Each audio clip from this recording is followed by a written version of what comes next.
Hey there. You know, there's nothing like relaxing after a long day with a good book and...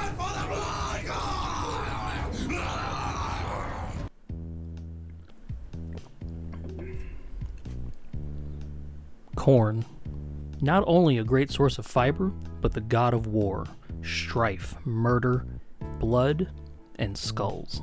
Every drop of spilled blood in the galaxy is a tribute to his throne. And most importantly, kind of my least favorite chaos god. And I can't really describe why either. Like, yeah, your domain is killing people. Everybody's job in 40k is to kill people. I mean, this guy has literal swords for hands, and yeah, of course his job is killing people.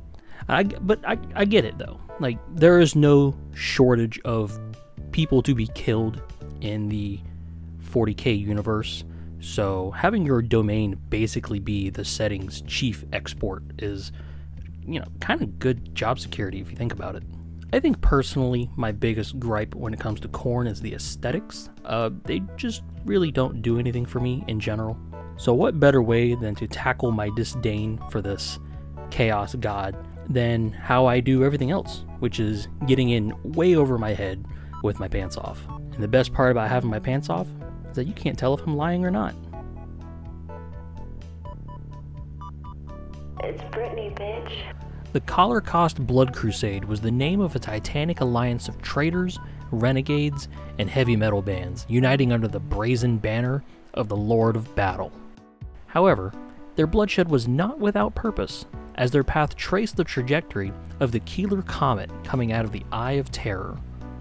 The Keeler Comet was a blood-red comet named after Euphrates Keeler, after her efforts as a remembrancer during the late days of the Great Crusade and into the Horus Heresy. While apparently she was actually a fairly important character, she's not the focus of the story, so I will grossly oversimplify it right now. She was a photographer turned nun after Samus blew up a bunch of guardsmen, helped build the Imperial cult in the early days, and hung out with Sigismund during the Siege of Terra.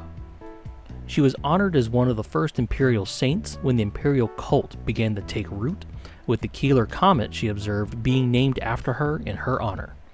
However, I'm sure she didn't expect her space rock to serve as the guiding beacon of the largest conglomerate of Khornate berzerkers on record after the First War of Armageddon.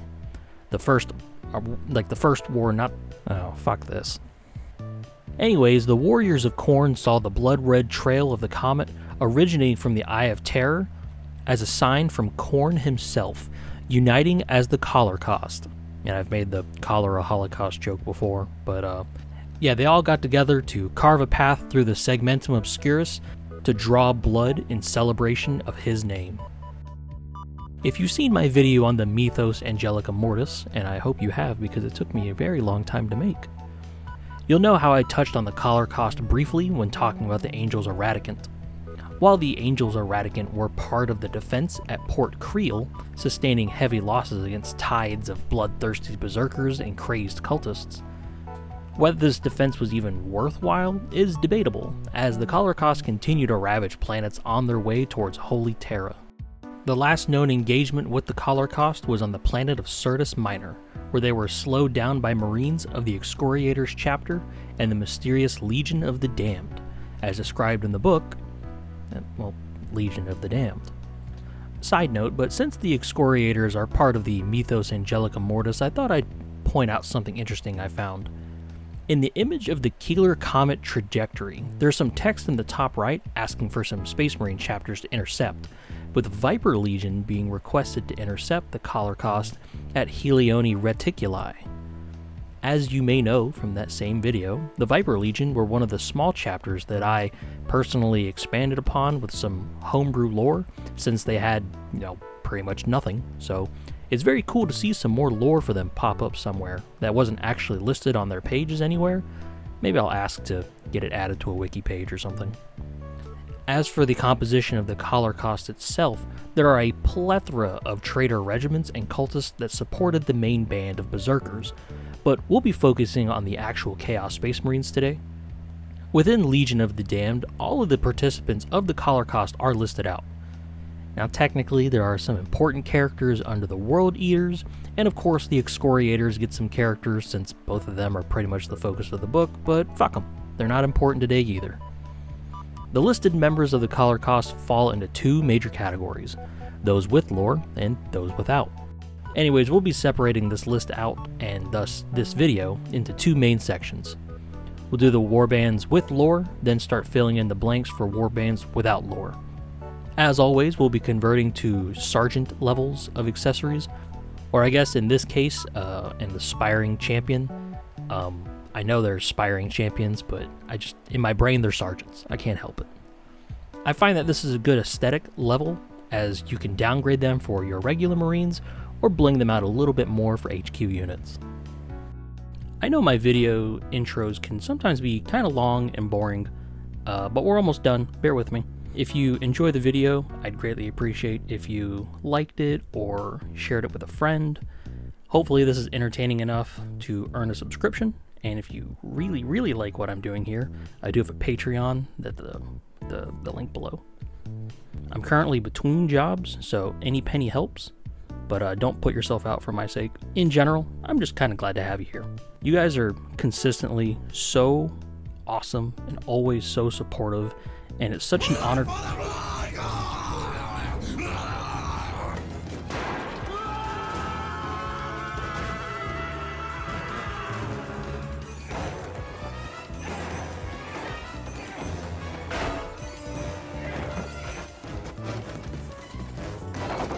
The World Eaters. Honestly, what really needs to be said about them? The World Eaters are the poster boy of Khorne Marines. When you picture a hulked up evil space fridge swinging bloody axes around, it's usually the World Eaters. And honestly, as one of the original legions, like, me covering their lore is sort of pointless. Most people watching this video know who the World Eaters are, and there's like a Gorillion World Eater focused stories and players, and I'm just going to touch on the very basics here, just for the sake of completion, and so you guys don't fucking yell at me. As you may already know, the World Eaters are the 12th Legion of Space Marines, originally conceived as the Warhounds, back during the Great Crusade. When the Emperor of Mankind began to push humanity out into the stars, he was reunited with Angron, with the Warhounds officially being changed to the World Eaters. The World Eaters are known as extremely skilled warriors, their power only enhanced by their trademark Butcher's Nails. The nails were cables and tubes inserted into a Marine's brain to enhance their anger and rage. Originally used in gladiator death fights, the Legion's Primarch, Angron, insisted that these were installed en masse amongst his legion. Now, why would he insist on installing psycho berzerker dreadlocks on hundreds of thousands of roided up refrigerator men? The World Eaters were one of the first legions to betray the Imperium and proceed to be Khorne's most beloved nuisance since, accruing a large list of areas and planets that they've done a murder in. As previously stated, the World Eaters have no shortage of content focused around them, so we'll be focusing on the Cholercaust. The Cholercaust Blood Crusade was led by the demon prince by the name of the Pilgrim. Also known as the Right Claw of Khorne, he was to lead the berzerkers to Terra to forcibly retire the God Emperor. Alongside him was Umbrag of the Brazen Flesh, a champion of Khorne with an impressive rap sheet, having fought in every Black Crusade, and fought alongside both Khorne and Angron in other conflicts. Umbrag also brought his own warband into the mix, called the Clism, although I chose not to cover the Clism in this video for a few reasons. Not only would their paint scheme pretty much match Umbrag's, who is shown to just use standard World Eaters colors, but they're more of a personal warband, pretty much solely existing to say Umbrag has his own warband.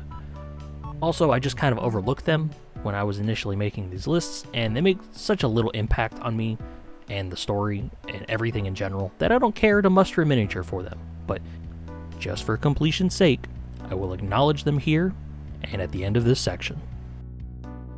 Speaking of miniature, let's get on that, since I just cannot be bothered to give much more time to arguably the most popular legion behind Black Legion.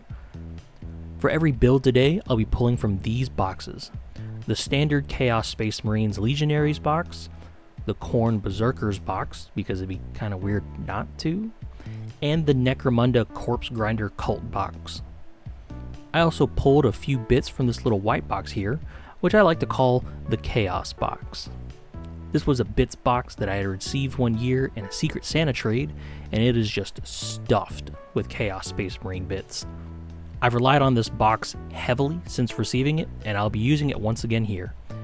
And for those who are keeping track of it, the excessive pile of chain swords and bolt pistol arms in the Chaos box are down to 31 and 15 respectively. I know some of you are losing sleep, but don't worry, we're good. As the poster boy Khorne Berserker, the World Eater Mini is going to pull entirely from the Berserker box with pretty much no modifications. I start by assembling the torso and legs with some plastic glue, or plastic cement. Is there a difference? Is that one of those different names, same product kind of things? Anyways, when it came to picking out the arms, I used a standard bolt pistol and a chain sword.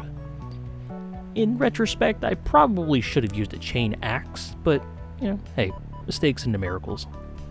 I used some sprue goo to attach pauldrons, which I found to be a little more consistent with at getting a tight fit than just plastic glue.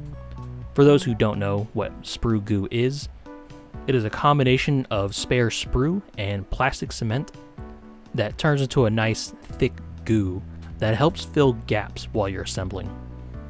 After attaching the backpack, I plucked a head from the frame and attached a small ball of green stuff underneath the neck. This is obviously not needed because it's gonna fit the kit, but I like the articulation the green stuff affords me in the posing process. You don't get a lot of neck action with these marine minis, so dynamic poses look a little stiff sometimes, so a tiny blob helps me get a little more out of the neck socket that I like. When it came to painting this project and most of the minis here today, I wanted to experiment a little more with sponging and pushing my contrast a little, since I've seen some other artists also get great looking texture out of sponging armor.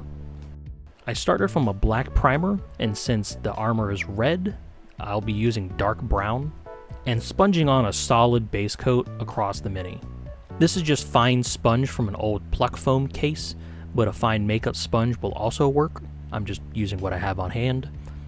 In this process, I also don't worry about reaching into the deep areas with my sponge, as the black primer will kind of hide those areas. After the dark brown, I move to a red, then a reddy orange for successive layers, trying to cover less and less of each layer. I considered glazing a red over this final step, but I kind of like the contrast between all three of the layers, and since one of the things I wanted to try is to push that contrast a little more, I decided to leave it. Although, in the future, glazing is probably the way to go. Now here's where I messed up slightly, because I'm an amoeba. I moved to painting trim afterwards, and for some reason I grabbed my bronze paint, and I was like, yeah, that's brass. Brass is indeed not the color of bronze. It's actually more similar to like a pale gold. I didn't realize my mistake until after the second mini, so for this footage, it'll be bronze, but in the final spin shots, it'll be correct, so just bear with me for now. When painting the trim, I did consider blacking it out and then sponging on the trim, but determined it was too much work. It would probably actually look really good, but to make sure that result was clean, I'd have to do a little bit of masking and maybe stippling with a brush, and those would just add a lot of time to the whole process, so I opted to just not, we'll see it with a proper base coat, and then you guys can determine, oh, it looks fine, or hey, you probably should have sponged it, After painting on the trim wrong, I broke out a black gray for all the tubes, holsters, joints, all that jazz. I love using black gray for my black areas since it makes an easier highlight after a wash, especially on the armor joints and the ribbed hoses. Even if you don't highlight those areas, you still get a decent amount of contrast, although to get the best result, I usually dry brush a gray over it before washing. I also took a quick second to paint the loincloth and the bare arm with pure white, before base coating all of the silver areas with a gunmetal silver. Now obviously the silver makes sense, you know, silver things are silver, but for those who don't know, I really hate painting skin tones. So this pure white here will be the basis for a very quick, easy, almost negligent level of a skin colored wash. There will be a day when I get better at painting skin, but it is not today. With all the base coating and dry brushing done, I ready my wash. As I've become accustomed to it, I once again will be using my favorite universal wash mixture, Marine Juice, although my personal recipe is a little different. 1 drop Army Painter Black Wash, 1 drop Army Painter Brown Wash, and 2 drops of Glaze Medium. Do note that my usual mix is actually 1 drop of Glaze Medium, but sometimes I use 2 when I need a softer mix. You know, you have options. With my wash ready, I applied it to the entire mini. I usually like starting at the feet and then working up. Working one section at a time is not only really easy on Marines, but just kind of the strat, since you can pay attention to the wash a little more and make sure you can handle all the pooling and tide marks. When it came to the exposed arm that I painted earlier, I used this old Reichland flesh shade straight from the pot. It makes for a decent enough tanny shade of skin. Given my immense hatred of doing this, and I have like 10 other minis to paint, this will do for now. The last thing here was to do the eyes. Usually a single dash of color works for me, but sometimes I'll do a second smaller dot. It really just kind of depends on how I feel.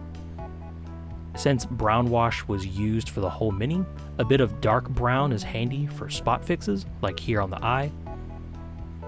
And now we attach it to the base. A quick note on the bases. As the world depicted in Legion of the Damned was a cemetery world, I chose to do a cemetery-esque base for the entire batch. This was achieved with a little bit of green stuff on a base, with a pattern rolled out with my green stuff world texture roller. I know I just used this on my Mordheim project, but that's kind of the reason why I did. I looked at it and said, you know, hey, this would be perfect for, you know, like a cemetery. The majority of the base was rolled out, and some crumbled rocks, skulls, and some candles were modeled on as well. Some very light decoration, but I think it gets the point across. Even with the miniature being a bog standard berserker, I still really like this mini. I feel like this is a good omen from Khorne himself, blessing this entire batch of minis. This was my first attempt at sponging a whole batch of models, and as you can see here, I think it turned out pretty well, and I was really excited to see just the results in general. Not only do I think it looks pretty good, but it's really fast to do, although I could see it taking longer if you decided to sponge the trim as well. With how it came out though, I'm feeling pretty comfortable with the very basics of Khorne aesthetics. Although looking at it in post made me realize that there's not a single drop of blood on this mini, which is objectively a fuck up. My bad. I gotta take the L on this one. Let's say he just showed up. You know, he was the first mini of the batch, first mini on the field. He hasn't had a chance to splatter a guy yet, you know. But boy, is he eager to. Speaking of the missing blood, please strategically ignore the trim on the right arm that I forgot. I had 2 chances to paint it, and I missed it both times, so yeah. And finally, for the World Eater section, I did say that I was going to touch on the Clism one more time, and I did make a mini for the Clism eventually. Check this out. Bam! There you go. All 0 Clism fans are now satiated. I will drink from your skull! I will drink from your skull! I will drink from your skull! I will drink from your skull!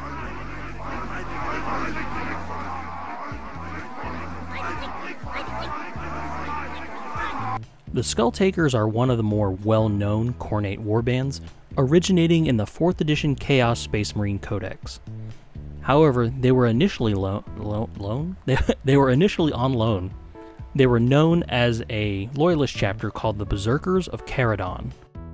While their genetic lineage and any of their deeds are unknown to us today, what is known is their fall from grace.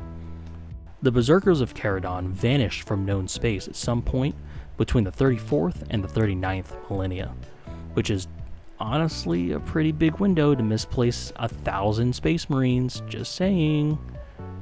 All attempts to establish communications with the Berzerkers failed, but they reappeared at some point, now sporting the spiky armor and pointy bits of a new employer. The Berzerkers of Caradon were no more, having been reborn into the Skulltakers. Although, if you think about it, there were Berzerkers when you lost them, and there were Berzerkers when you found them. Like, you really can't condemn them for anything. Like, they're still Berzerkers, you know? He's out of line, but he's right.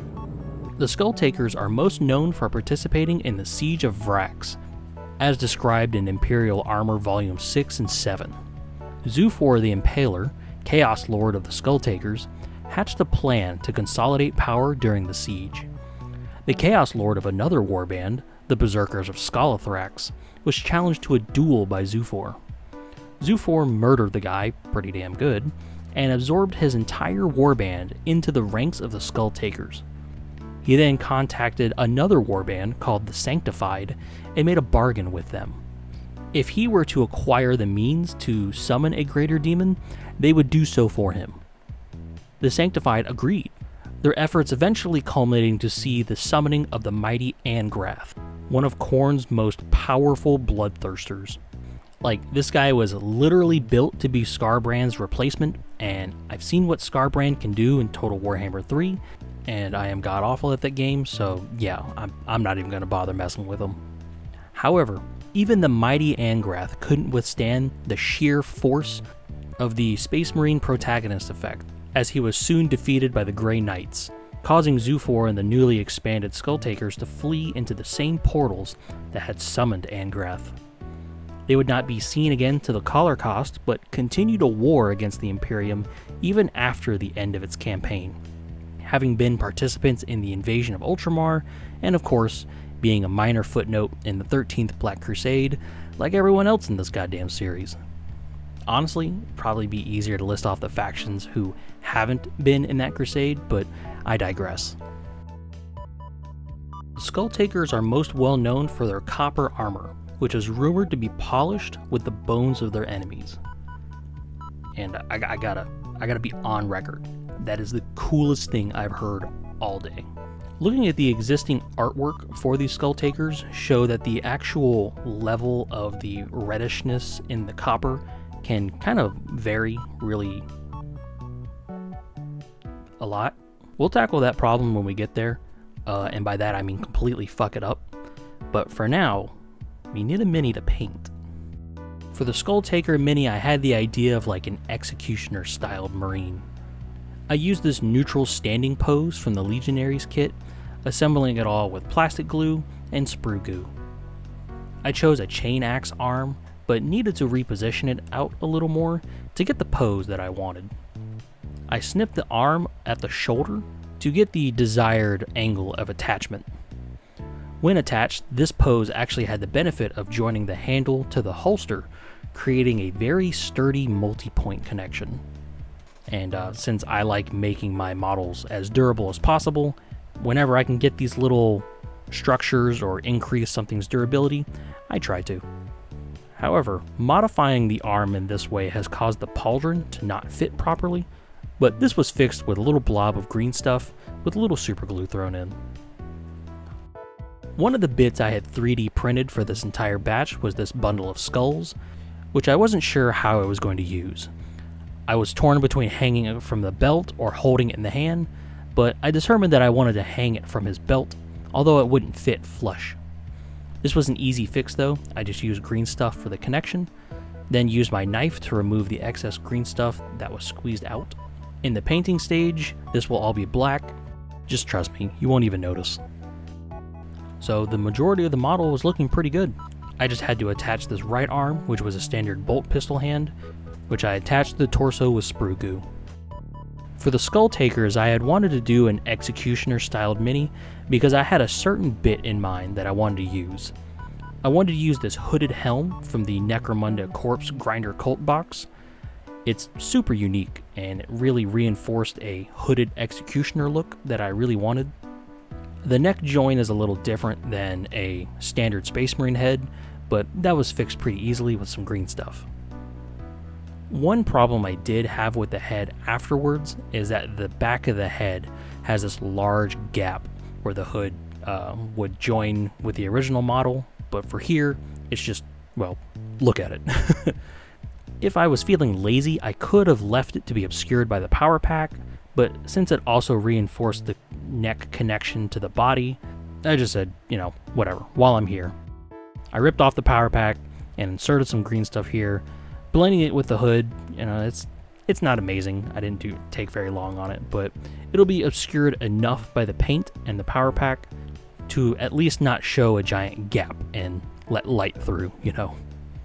And there we go. I had the completed Skulltakers mini, and the only thing left to do was to fill in the slot on the power pack, choosing this beheaded skull.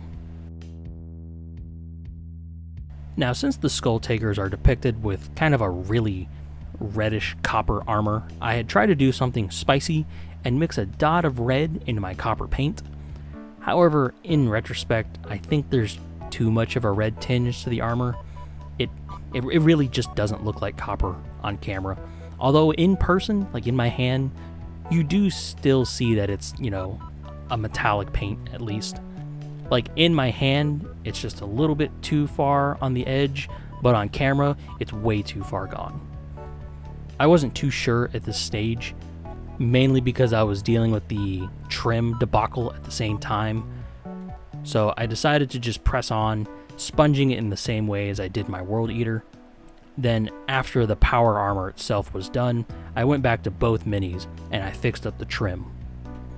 As for the backpack trophy that I put on, I decided to paint it green, having it be the stolen head of a Dark Angel. The Dark Angels had deployed 5 companies in the Siege of Vrax, so my thought was that the Skulltaker had taken this... Oh, shit. Oh, that's why they call him that, alright. But for real, this guy's head is a trophy from the Siege of Vrax. Plus, I felt that the green would contrast well with the reddy copper armor that's not coppery at all. Yeah. I still bungled that one, but whatever. Let's put him on a base, see how he looks. And here he is, the completed Skulltaker. Model-wise, I think he kind of fucking rocks. He's super imposing and a little mysterious thanks to the hood over his head. However, in my opinion, I think the painting fell really short, as my red copper mix, it just looks red. Like, on screen, it looks almost indistinguishable from the World Eater I just painted. I did consider repainting it and pretending like it never happened, but I don't know. I didn't want to... Like, when it comes to a project, if I'm allowed to, I'll keep going back and fixing things over and over and over again, and eventually just not make any progress. So one thing I've learned making these videos is at some point you just gotta cut your losses and move on. Plus, you guys can see it as a learning experience. If you want to put a little red into your metallic paint, just be careful about how much you put in, you know? My final thought on the Skulltaker is that I'm kind of really upset I couldn't find a bolt pistol with a skull on it. He would have had a skull on every bit I used, you know? I just wanted to see how many I could get, you know? But hey, there's always more skulls for the taking.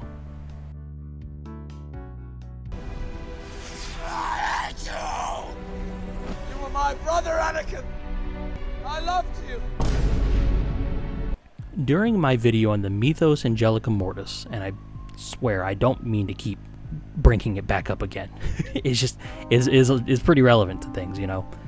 But anyways, I stated in the section about the Subjugators that they were the first chapter in my obscure 40k series to be covered twice, both in that video and in the video I did on the Achilles Crusade. However, today we have the first Chaos Warband covered twice in the channel, as I've discussed the Dragon Warriors previously in my Interesting Chaos Warband Schemes video. Out of that video, the Dragon Warriors were one I felt were the weakest model of the batch, so this time I've resolved to do much better. But first, let's reintroduce them to those who are unfamiliar with them. It's been a while anyways, you know, it never hurts to catch up on people after a while. When's When was the last time you called your parents anyways? The Dragon Warriors are a warband with no real allegiance to any Chaos God, rooting them firmly in the Chaos Undivided department.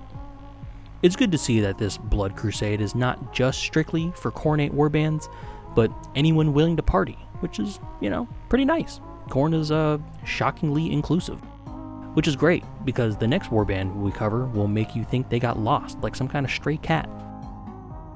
Anyways, the Dragon Warriors are a lizard-themed warband that specializes in close-range combat, utilizing meltaguns and flamers to deadly efficacy.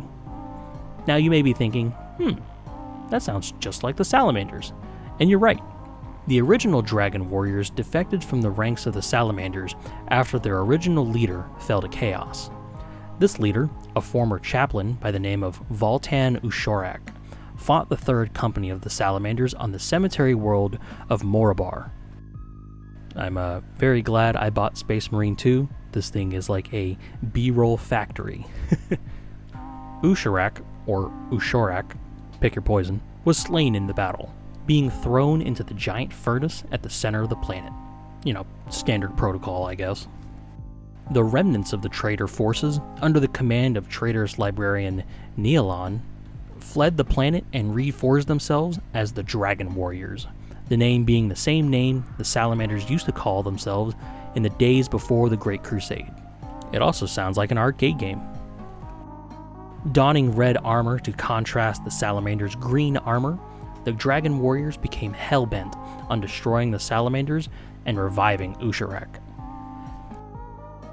Being the dedicated Salamander hate club of the grimdark future, the Dragon Warriors are usually dedicating all of their energy to their fierce hater agenda. However, some novels like Salamander, the first book of the Tome of Fire series, shows the Salamanders arriving to the mining world of Stratos 3 months after the Dragon Warriors began their chaos insurgency. So if you really think about it, that whole incident was really just self-defense. They didn't do anything wrong. With most of their time and energy being dedicated to tormenting the Sons of Vulcan, it's anybody's guess as to how they got wrapped up in the Cholercaust. Maybe they got tricked into it, you know, like the World Eaters were like, oh yeah man, totally saw a salamander over there on Certus Minor, you in? And the Dragon Warriors were just like... The last time I covered the Dragon Warriors on this channel, I opted to freehand on a very basic scale pattern onto the armor, which looked okay, I guess.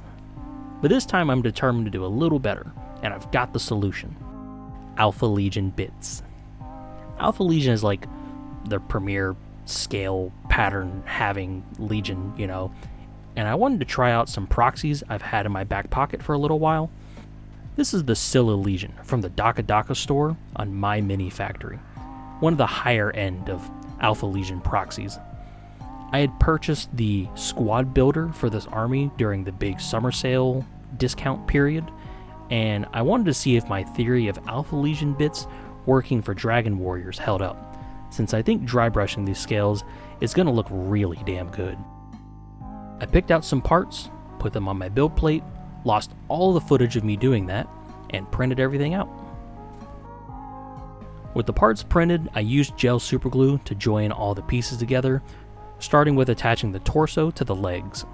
Where possible with resin, I tried to ensure that each contact point gets at least like a light pass with a sanding stick, or even just a couple scratches with my X-Acto knife. You know, just something to roughen up the surface a little bit to give the super glue a good surface to grip onto. Next, I add a weapon, a meltagun. Not only the preferred weapon of the Dragon Warriors, but meltas are cool. But I may be super biased on that, and Space Marine 2 made me even more biased on that, because holy shit, this is awesome. The Scylla Legion uses a older style of 2 separate arms and weapon connection that you see on like older Space Marines.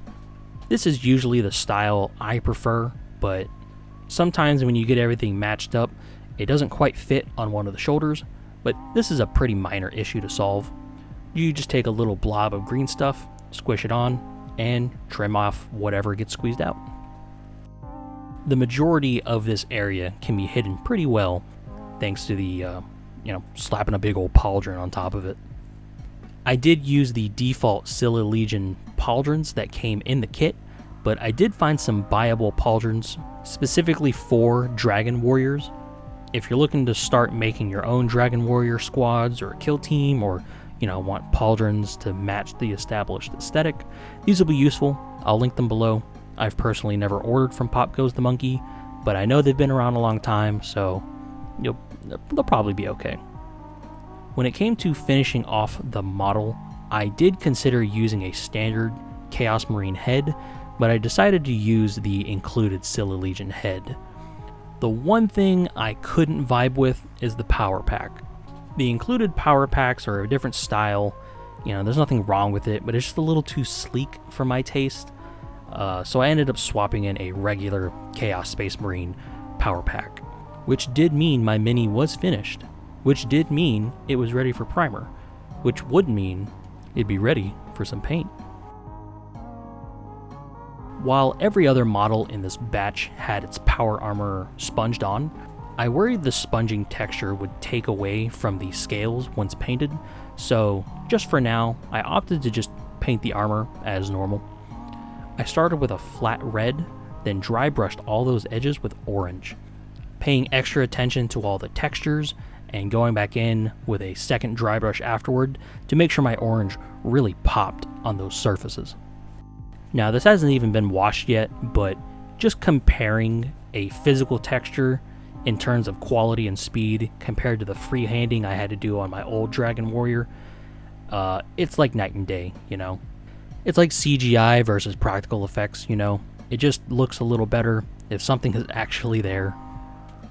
After the armor was done, I used my dark gray to paint the black trim of all the armor.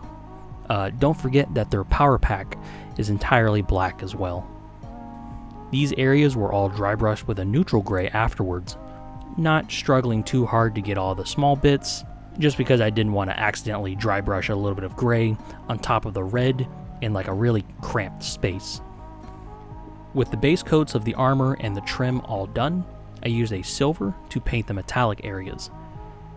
And since this model was more than just a basic Marine, I did eventually add some gold to his weapon and his helmet, just to help show a little bit of rank, Then, as usual, with all my base coats done, I mixed up the same Marine juice mixture that I used on my World Eater, which really just helped those scales just pop. Like, watching it here, watching it in post is like, oh yeah, that's the big nut. And there's my completed Dragon Warrior, which, my friend is a very big Salamanders fan, so whenever he brings it up, I feel like I have to hassle him for it. So, in a way, I nurse a small camaraderie with the Dragon Warriors. Unlike my last attempt at these guys, I felt like I did the scale motif better this time around, just because, it's a practical, physical sculpt. Like, who knew that using scales to represent scales works really well? Like, yeah, no shit. But I understand, I didn't 3D print as much for the channel back then, and some people don't have 3D printers, So overall, showing different options for different levels of hobbying is, I think it's worth it. While there are a lot of Alpha Legion proxies, I think the Scylla Legion is personally the one I would choose as a recommendation for anybody looking to start Dragon Warriors. Not only is the squad builder very well made, but they have a lot of different character sculpts that you can take from. They have cultists. They even have like bases and like entire vehicles to pick from, Like, this bit isn't sponsored. They're not buying my opinion. Just looking at what they have in their catalog, I think this is the way to go. Or honestly, if your aesthetic is anywhere remotely near Alpha Legion, I think it could work out.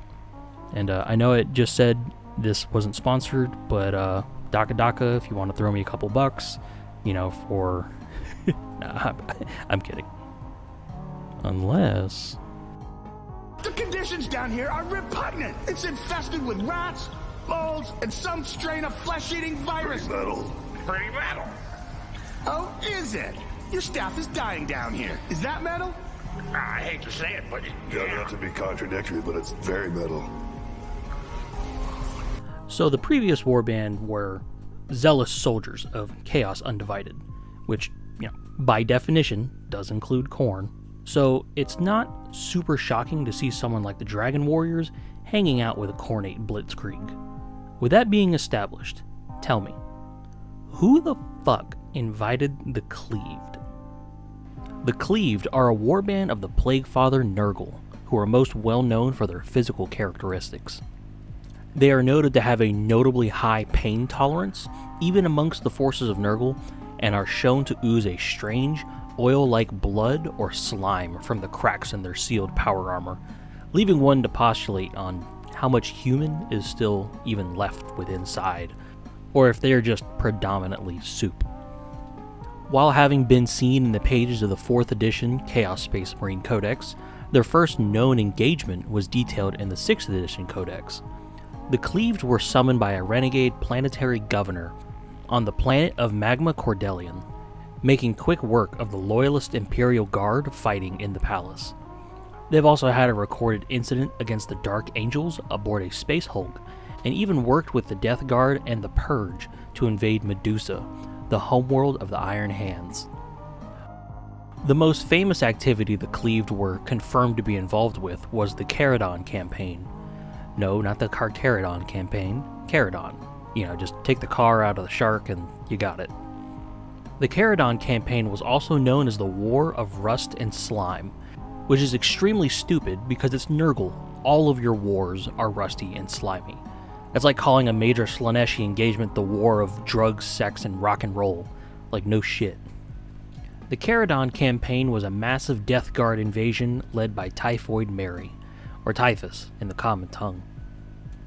On top of some minor warbands like the Hellhawks and the Beasts of Annihilation, cool name, Typhus and the Death Guard allied with a whole buffet of Chaos warbands, including every original Legion with the exception of the Emperor's Children and the Thousand Sons. But don't worry though, the Thousand Sons were busy starring as the baddies of Space Marine 2, and I think a Slaaneshi Marine can entertain themselves in the interim. Anyways, the Caradon campaign was a war targeting Forge World Metallica, a major Forge World with a history dating back to the Age of Strife.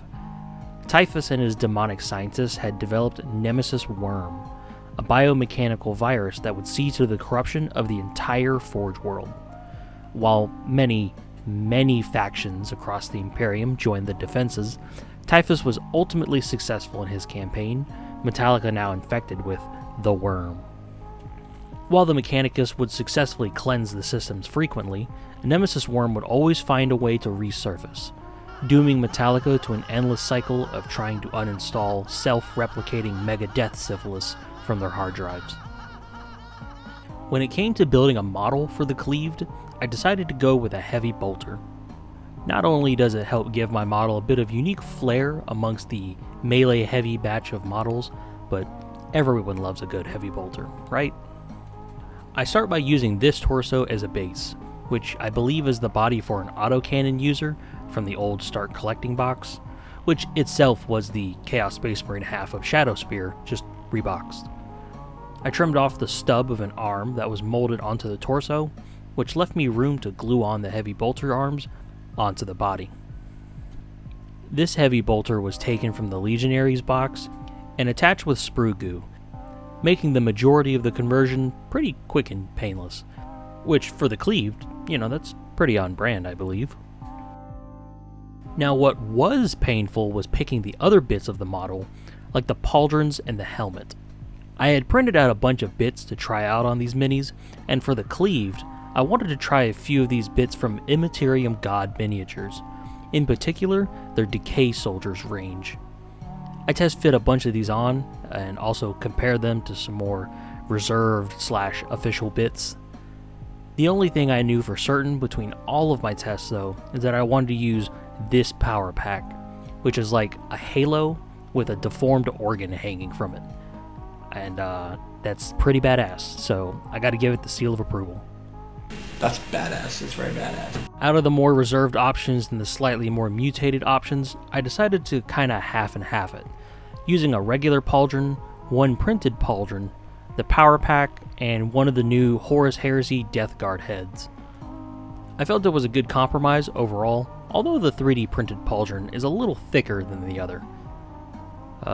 Whatever, it's mutated and swollen. Whatever. I don't want to struggle on this anymore. Let's get the painting.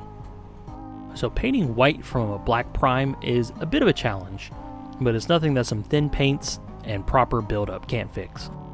I started with sponging a majority of the model with that dark gray, not bothering to hit the parts I can't squeeze my sponge into, because again, you know, shadows. I then moved on to sponging on a neutral gray. Then for the brightest part of the armor, I used a sky gray. I had to use a small brush to stipple it on to some small areas that I couldn't really ignore, like the breastplate. I also considered stippling on some white as well, but I just didn't, I guess. I don't remember why I didn't, but a few spots of white could probably brighten up the whole model. With the armor done, I moved on to base coating the heavy bolter and all the boring tube areas with dark gray, as usual, just like every other time. Trapped in the forever purgatory of base coating fucking tubes and shit. I did opt to base coat some areas like the bolter trim, then the halo with some copper, just for that little extra Nurgle flavor. I had to do the bolter trim afterwards though, after using lead belcher to base coat the gunmetal silver areas. But after that, the base coating was pretty much done. I broke out the usual marine juice mix and hit the entire model, wicking off some of it in the middle of the panels to ensure the color didn't tint too far away from a grungy white. And now for the final touches. I base coated the few organic bits with pure white before shading them with biotan green. None of the official Cleaved models show any mutations, but since their oil is like a black or a dark green, I figured this would at least keep their color scheme intact.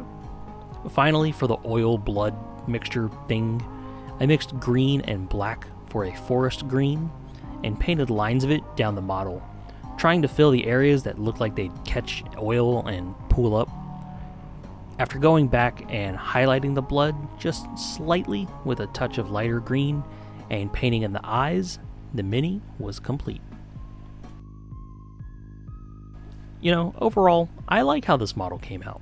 Even though my history with Nurgle models is kinda complicated, I'm not a fan of the overly mutated aesthetic of the current Nurgle-aligned Marines, but I'm not sure how low I'd personally go under the bar before just creating a generic Chaos Marine. I don't know. I haven't really hit that balance in my brain. I really just need to nut up and commit to a Nurgle project. Hell, the Caradon campaign itself was so damn big, I could probably make a whole video on that as well. But, I guess, you know, this Khorne project is kind of in the same vein, you know? So, I don't know. I'll be on the lookout. I gotta get good somehow. So we've come to the end of Section 1, which means we've wrapped up all the warbands with any substantial or meaningful amount of lore. I realize that section might not have been long enough to take like a huge break, but you know, now is a good chance to go, you know, grab a drink, take a piss. Go get some snacks. Perhaps a carbonated soda. Now here in Section 2, we'll be covering the warbands with little to no lore in general, which is the majority of the Cholercaust, honestly. Now, you guys know I'm not the type to read, me and books don't get along after the incident, but I did purchase Legion of the Damned for this section in particular. I found all the sections in the book regarding each warband and tried to extrapolate some kind of artistic direction. Sometimes there's absolutely nothing to reference, and I kind of just had to lean on whatever came to mind. All that is combined with the fact that I was trying to kind of experiment with some alternate aesthetics with Khorne. While I think some worked in general, some of them didn't go quite well, and we'll be starting with the one I feel was the weakest. Some may say to put your best foot forward, but then some people also say you save the best for last. So I'll be randomly mixing in the good ones with the experimental ones and not telling you guys which is which. But don't worry, I think in general there's some really cool shit in there overall. I think any Khorne player may have some ideas to draw from, or at least I hope so. I don't know what the fuck I'm doing, like, most of the time. My life is a joke.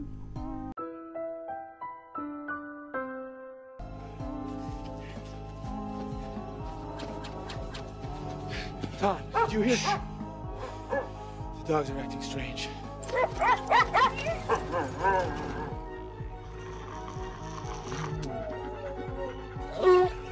The Red Heralds are one of the many Chaos warbands that made up the Cholercaust. In the book, there is only one specific passage mentioning the Red Heralds, sadly. When Kirsch, the Corpus Captain of the Excoriator's 5th Company, made their last stand alongside the Order of the August Vigil and the Charnel Guard. Hey, wait a minute, the Charnel Guard was there? Actually, no, sorry. It's an Imperial Guard regiment called the Charnel Guard. Sorry, Vampire Bros. Better luck next time. Anyways, Kirsch and the other Imperial defenders on Certus Minor made their last defensive stand in Obsequa City. As Kirsch looked out over the waves of Chaos forces charging towards the city, he identified many heretic Astartes coming to taste Imperial blood, with one noted to be the Red Heralds. Besides that though, the only other passage in the book that related to them is a section that describes a quadrupedal bronze demon charging through the Chaos forces towards Kirsch. The demon's description honestly sounds like kind of like a recolored juggernaut, which hilariously is the focus of the paragraph, with a very small note that says, "It ran by a Red Herald." Excellent. A lot of material to work with here, guys. Well, let's think it out. The definition of herald is like a messenger of news, or maybe a sign of something about to happen. In Warhammer terms, my mind immediately goes to a standard bearer, so let's make a Khornate flagman. For this model, I'm going to start with this neutral standing pose from the Legionaries box, although he's slightly hunched over, but yeah, whatever. I need an arm holding a standard, so I'm going to use this knife arm that also comes in the same kit. I cut off the knife on both sides of the hand, then use a pin vise to drill through the hand, being careful to get the initial alignment pretty center so I don't destroy the fingers when I'm drilling through. I like to use an X-Acto or even like a little punch to get the hole centered, then a small bit to start the hole. After jerking the bit off a little bit, I can use a bigger sized drill bit to fit the flagpole. Speaking of flagpole, I recently got this pack of brass rod. A fitting addition to a Khorne model, honestly. But I'll be using this as the pole for the standard. My standard is a little short because, you know, I gotta store the damn thing, and storage space is kind of a luxury here in my little office area. But honestly, these little brass rods are pretty long. You can just, you know, cut it to length. I attached a small ring of styrene on the bottom of the pole's base, then slipped the hand on. From there, I could glue the top on, which is this Khornate symbol covered in blood. I don't know where I actually got this bit from. Like, I don't remember which one of my little... Well, maybe it was the Chaos box. I don't know. I think it's from a Fantasy or Age of Sigmar kit, but whatever. I didn't glue the hand on specifically so I could position the arm first before fixing the hand in place. As I did with the Skulltakers, the bottom of the standard lines up with the foot, so if I glue here as well, it makes for a very, very strong connection. For the rest of the model, I used a Khorne Berserker helmet, a Stolen Grey Knight pauldron, and a 3D printed Power Pack brazier. My idea at this stage was kind of like Khornate word bearers, you know, so pauldron with a book and sword symbol. I don't know, it felt kind of fitting, kind of cool. I feel like you could also add a bunch of parchment with writing, you know, all over, like flowing down like the word bearers. I feel like the flaming brazier on the top of the power pack would also kind of help for that aesthetic as well, even though I'm about to make a tremendous fuck up. But more on that later. Let's prime it black and get to painting. Well, sponging. So the painting process is basically the same sponging routine I've done a few times already, so let me talk color scheme. This is the idea I was kind of going for on this mini. Basically World Eaters, but the armor and trim are reversed on the head and the arms. The backpack and the hands would be entirely brass as well. Also, the mini would be washed with purple wash to give it more of an interesting tint to the metallics and kind of push the red slightly into a different shade, you know? For the actual painting process, the red was sponged on, then the brass bits were painted in with my pale gold paint. I know the usual method is to paint Chaos Space Marine trim first, then fill in the panels, but I think I'm developing some kind of brain rot because I actually kind of prefer doing the panels first, then the trim. Like, the panels are a little more, you know, predominant on the model. So, like, especially in this kind of situation where you're doing something special on the panels, I feel like that's the best way to go. I know I'm going to end up opening myself to a flood of DMs from, like, desperate Thousand Sons players. And that's fine. I'm now offering free armor trimming. You just have to meet me in the forest where there's nobody else. And, you know, I'll get that on. I'll get the setup for you. But yeah, man, doing all the armor and then the trim, I feel like that's kind of my preferred method now. All you desperate Thousand Sons players, embrace the ways of Slaanesh. The pain is good for you. If you endure the most degenerate, excruciating pain your mind can conjure, nothing can hurt you, which is indeed the most Cenobite thing I've said all day. Obviously, it just depends on what you're painting, but, you know, learn it the basic way, learn it the hard way, learn it the fast way, then you learn it the best way. The sadomasochism sex cult stuff is not required, but it is welcome. With base coating done, I mix my wash, which is half black and half purple wash. I usually start at the back of the foot for Chaos Marines. I don't know, I find it a really forgiving spot to stop and make adjustments on. If you were painting an army, I imagine you would have a test model, but I don't have a test model, so... From the back of the leg, I usually finish the base of the leg, working up to the waist before finishing the second leg. Then from there, I usually do like torso, head, then the arms. Doing the arms and pauldrons last usually lets me dedicate time to make sure the wash settles correctly and make adjustments, especially on the pauldrons. It's good to give a little extra attention to those upper parts, since those are the parts that usually end up catching people's eyes. With the wash now dried and the eyes painted in, the last step is to cover the bloody part of the standard with every Khorne player's favorite technical paint, blood for the blood god.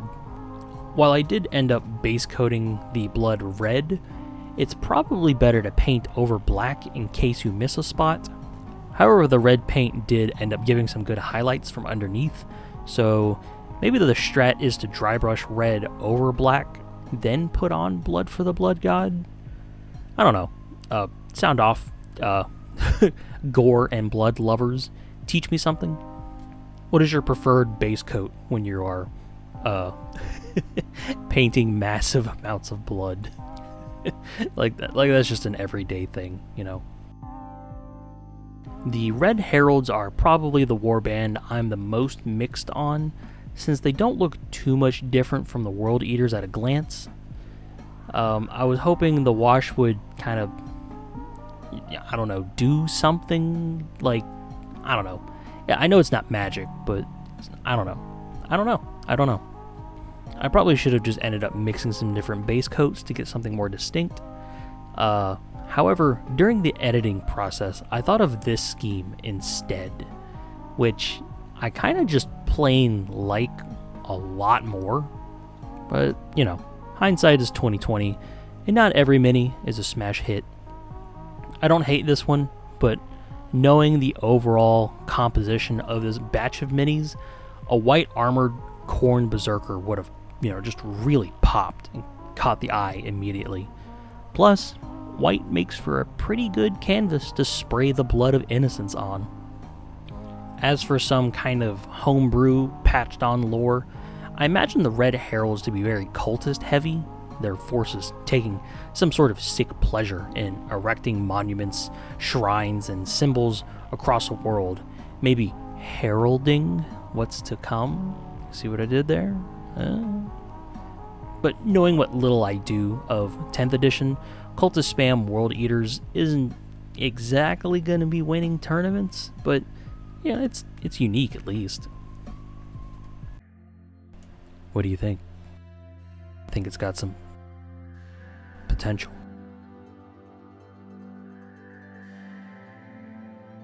You forgot to paint the flames.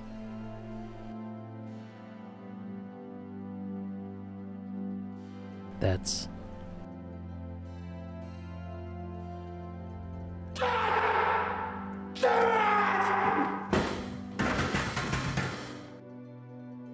what do you do? I'm into, murders and executions mostly. Do you like it? Well, it depends. Why? Monger, a word usually presented as a suffix, denoting a trader in a certain good. I actually have my contacts in right now. That almost... I'm gonna throw up. I'm gonna fucking throw up. That was not worth the bit. The Goremongers are, of course, one of little description within the pages of Legion of the Damned, making two notable appearances. The Goremongers frigate, called the Spite, is shown appearing in space, then immediately having a hole shot through it by the Imperial Navy. Later on, Kirsch, that captain from the Excoriators, is manning the twin-linked heavy bolters for a fallen gunship, the Impunitas. While he's mowing down cultists, he hears a Goremonger come from behind him, so he swings the mounted guns 180 and just turns the dude to mist. Kind of funny to see both Goremonger scenes focused on them just being blown to smithereens, especially with the second one literally just being Blood for the blood god! Since there's not a lot of lore, we're just going to jump straight into the model. To start off, I grabbed a forward-leaning pose from the Berserker box and assembled it straight, trying to brainstorm what vibe the Gorebringers would bring to the table. I initially thought of lightning claws, but power weapons would just cook all the gory bits that the Marines are trying to, monger, Chain weaponry seems more in line with their goals. I do have a bunch of chain axes and a lot of chain swords, at least 31 of them, but I was open to the idea of something a bit more unique. While perusing the web and hunting for ideas, I had found this weapon pack by Yagasan on Cults 3D and immediately locked eyes on circular saw gauntlets. I was in immediately. When I printed out the gauntlets, the insides were a little bit too small to fit onto some spare Chaos Marine arms, leaving a big gap at the wrists. While I lazily filled that space with some green stuff, in retrospect it may have been easier to just trim down the arms, like the flare at the base of the forearms, so the saw would fit over it a little nicer. Maybe? I don't know. His arms are going to be plastered in blood anyways, so it's fine if it looks a little shoddy now. Another 3D printed bit I found that I wanted to try was the Desert Scavenger bits from Immaterium Gods miniatures again. I felt this power pack covered in chains and dismembered heads were perfect for a man with the word Goremonger in his resume. I did attempt to use the heads in the same batch, but I found they were a little small for a Marine. They're more like cultist sized. It probably could work if I upscaled them, but I had already printed, so I didn't bother. I decided to use this head from the Necromunda Corpse Grinder cult, which I felt was a pretty, imposing choice. And maybe it's also a little thematic as well. Maybe the Goremongers and Corpse Grinder cults share some sort of association. I'm thinking the Goremongers recruit the strongest and most psychotic members from these cults. I don't know. It's a little, like, 2-sentence lore blurb, but that's obviously more attention than Games Workshop cared to give them, so I'd be pretty safe to say it's canon now. Am I saying that my fan canon trumps official content? The real question is, who's gonna bother fighting me on it, you know? I'm just saying, my word's probably law. So, color scheme-wise, the book actually does note that the Goremongers have rusted armor. Whether that means rust-colored armor, or the armor is actually rusted, or maybe even a combination, is unclear. But regardless, I figured sponging on a metallic iron with a red trim would suit their unsullied uniform. Then you can either have a light rust effect, or even go all out and have them caked in rust. I opted for a mostly clean uniform, but it was 100% not out of choice. I had actually ordered some of that dirty down rust just to, you know, try out of curiosity. But as of this narration, right now, I haven't gotten it. To be fair, Amazon did give me a refund, and they said if the bottle ever shows up, I can keep it. But it's been weeks, and I'm still pissed. I painted my Goremonger like this specifically to use dirty down rust as a learning experience, but no, fuck it, you know, just lose it in the warp, whatever. After trying to put off this model for like a week, eventually I was just so ass blasted that I didn't even bother. I just painted it. I wanted this project to be over at this point. But at the very least, you can see that the sponging effect that we've been using so far does indeed work pretty well for metallic paints. I feel like Iron Warriors players can get a lot of mileage out of this pretty easy effect. Even some you loyalists like Silver Skulls or Silver Templars players may be able to do something with this. Or even Fire Angels for you Badab enthusiasts. After all, it pretty much is the same uniform scheme, just, you know, with a little more, you know, unhinged psychotic bloodlust. After painting the armor, I repainted the dismembered heads white to prep for the same quick skin tone down the line. Then broke out the same marine juice that I've been using on everything else so far. I can't help it. It is just so fast, so easy, and for my painting style and my workflow, it just fits right in. After that marine juice had mostly dried, I just hit the heads with a thin smack of that Reichling flesh shade, just as I did with my World Eater. Quick, dirty, nothing special. When it was dry to the touch, I splattered it with blood and threw it onto a base.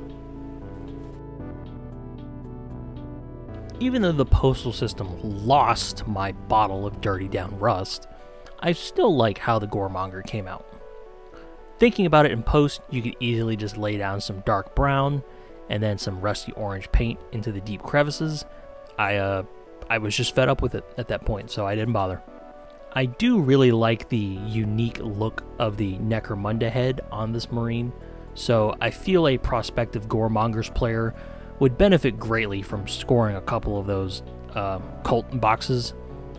Not only would it make for some pretty unique Marines and cultists, but it helps add that little narrative flair from recruiting from those gangs. After all, I am the world's leading authority on the Goremongers, so you'd think I'd know what I'm talking about, right?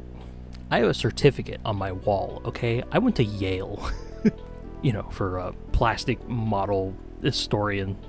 What the fuck am I saying? Damn, man. Don't be sneaking up on a brother with your crackhead skin disease test tube baby looking ass.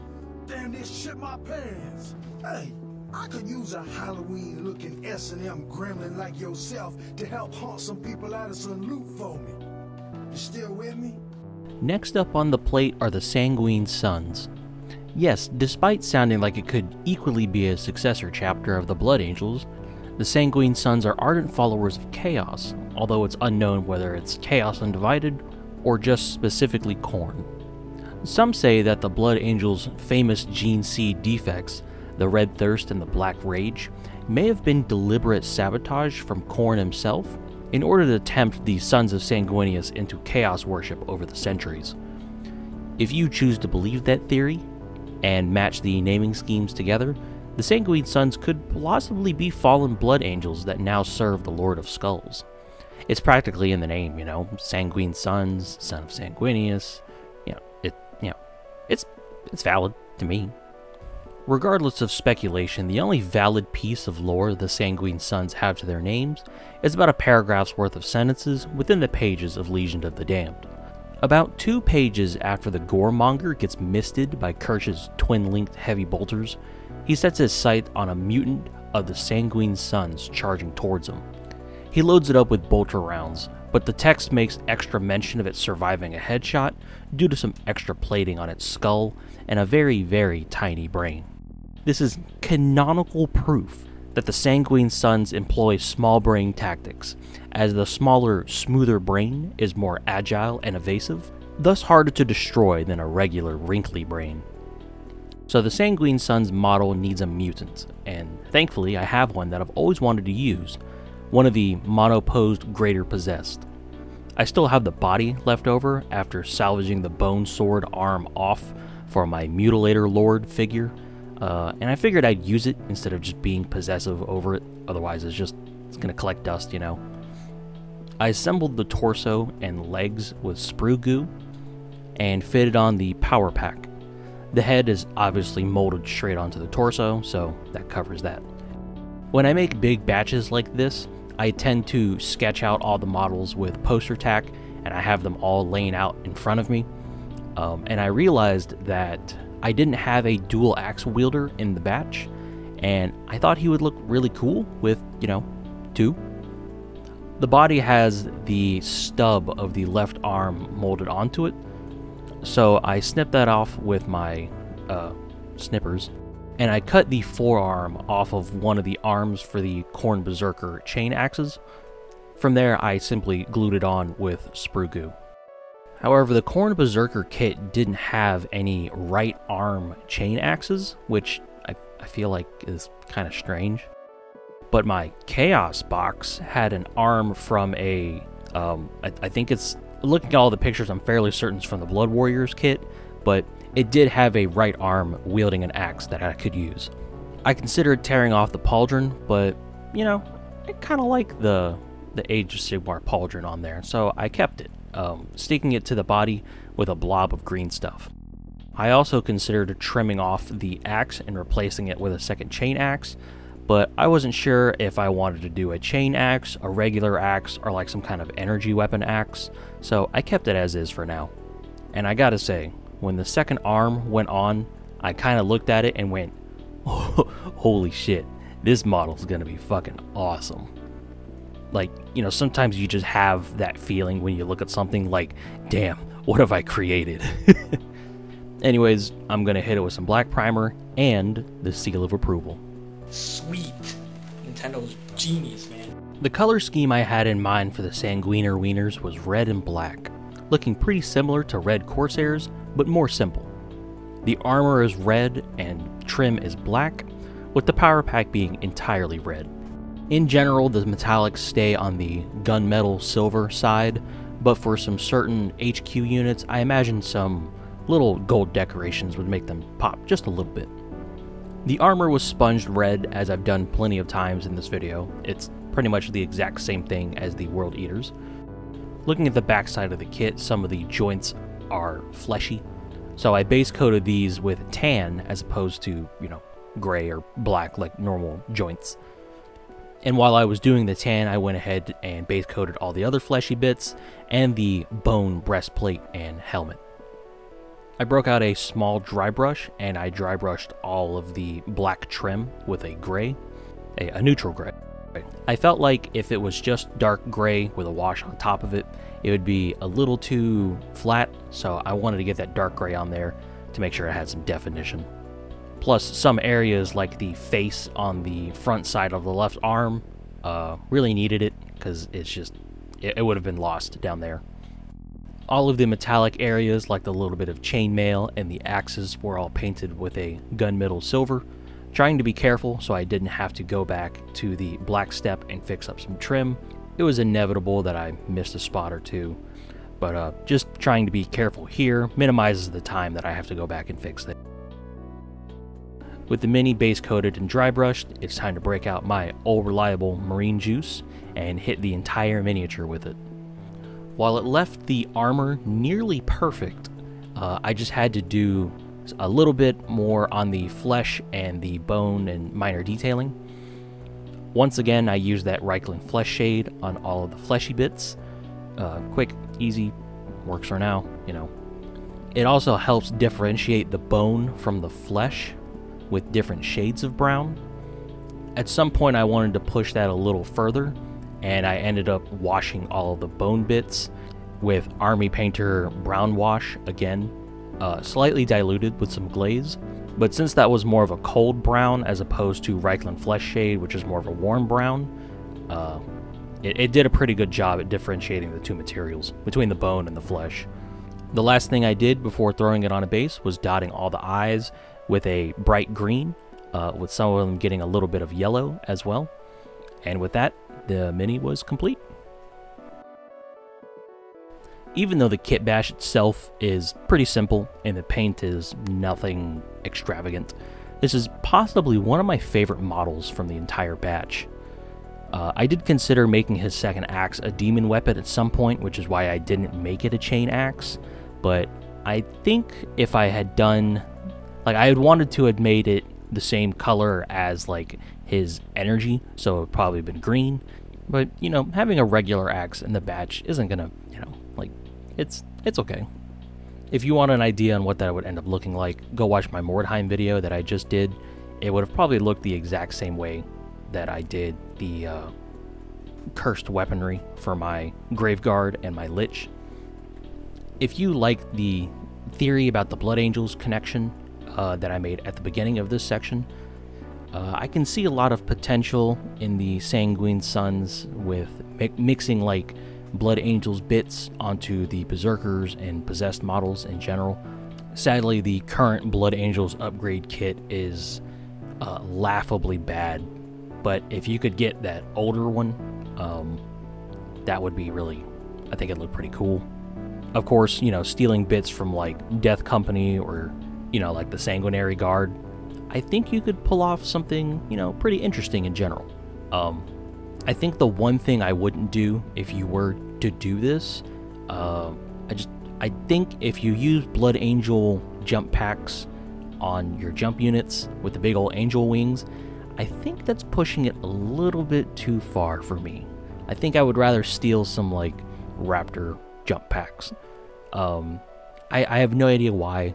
I feel like that one's just a step too far, but, you know, hey, they're your minis, you do what you want. Actually, that's a complete fucking lie. I'm part of the undercover miniature police force. I'm going to protect and serve the shit out of you for miniature design violations, so say hello to Satan for me.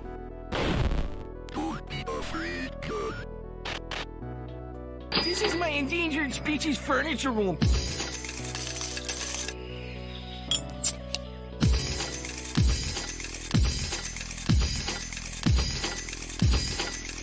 The Thunder Barons are a renegade chapter that, of course, participated in the Cholercaust Blood Crusade. This is simultaneously obvious, but a clear sign that I really suck at script writing. In the Holy Tome of the Cholercaust, the Thunder Barons are mentioned 3 times, with 2 pretty much being in name only, and 1 being of such little detail that it's almost as helpful as cheese grater toilet paper. Useless, but bloody. Yeah, still pleases Khorne. He's kind of a little freak. We once again turn to the pages of Legion of the Damned. Besides their name being prattled off in a roll call section, the only description we have of a Thunder Baron is one walking on the battlefield. He's described as wielding a hammer as he strides through the fire and the flames on a cold winter morning in a time before the light. Sadly, this description of a Thunder Baron gives us pretty much nothing to use as a reference. Like, I could put a picture of a hammer on the screen, be like, oh, look, Thunder Baron. But just to sate your 40k trivia lust, this is not actually the only book where they are mentioned. Shocking, I know. In the trilogy of books surrounding the Soul Drinkers Renegade Space Marines, The Thunder Barons make a very small appearance here as well. The Soul Drinkers are their own big car wreck, and that could be a video on itself, but basically the Soul Drinkers are determined not to fall to chaos, and in their self-reflection call out the Thunder Barons by name, and that's it. Just as useless, but now you know. A special shout out to my friend Montre for sourcing the text from the omnibus here, from the exact same Internet Archive page that I had checked just like an hour before. You know when your mom tells you to get something and you look and it's not there, and then she walks in and just finds it immediately in some dumbass obvious spot? Yeah, that. Well, seeing as we have next to no good information on this chapter, we'll do what we always do, breaking out whatever random thought comes to my head. I start by looking at the name, and I gotta say, Thunder Barons is genuinely one of the coolest fucking warband names I have heard in my life. It is simple, but effective. But poking around with the random word association in my brain, my immediate thought went to, and this should be no surprise, Fire Emblem. For those who don't know, I am a massive Fire Emblem fan, having played most games in the series. The Baron is actually a class featured in the Yggdrasil series of games. Basically, some games in the series take part in the same setting and are usually referred to by continent. Like 1 and 2 are the Arcania games, 4 and 5 are Yggdrasil, 9 and 10 are Tellius, blah blah blah. Anyways, my mind immediately goes to Fire Emblem when I hear Baron, and then, let me tell you guys, if you like Pauldrons, wait till you see this shit. Bam! Stand aside, 40k and Warcraft, the true Lord of Pauldrons has arrived.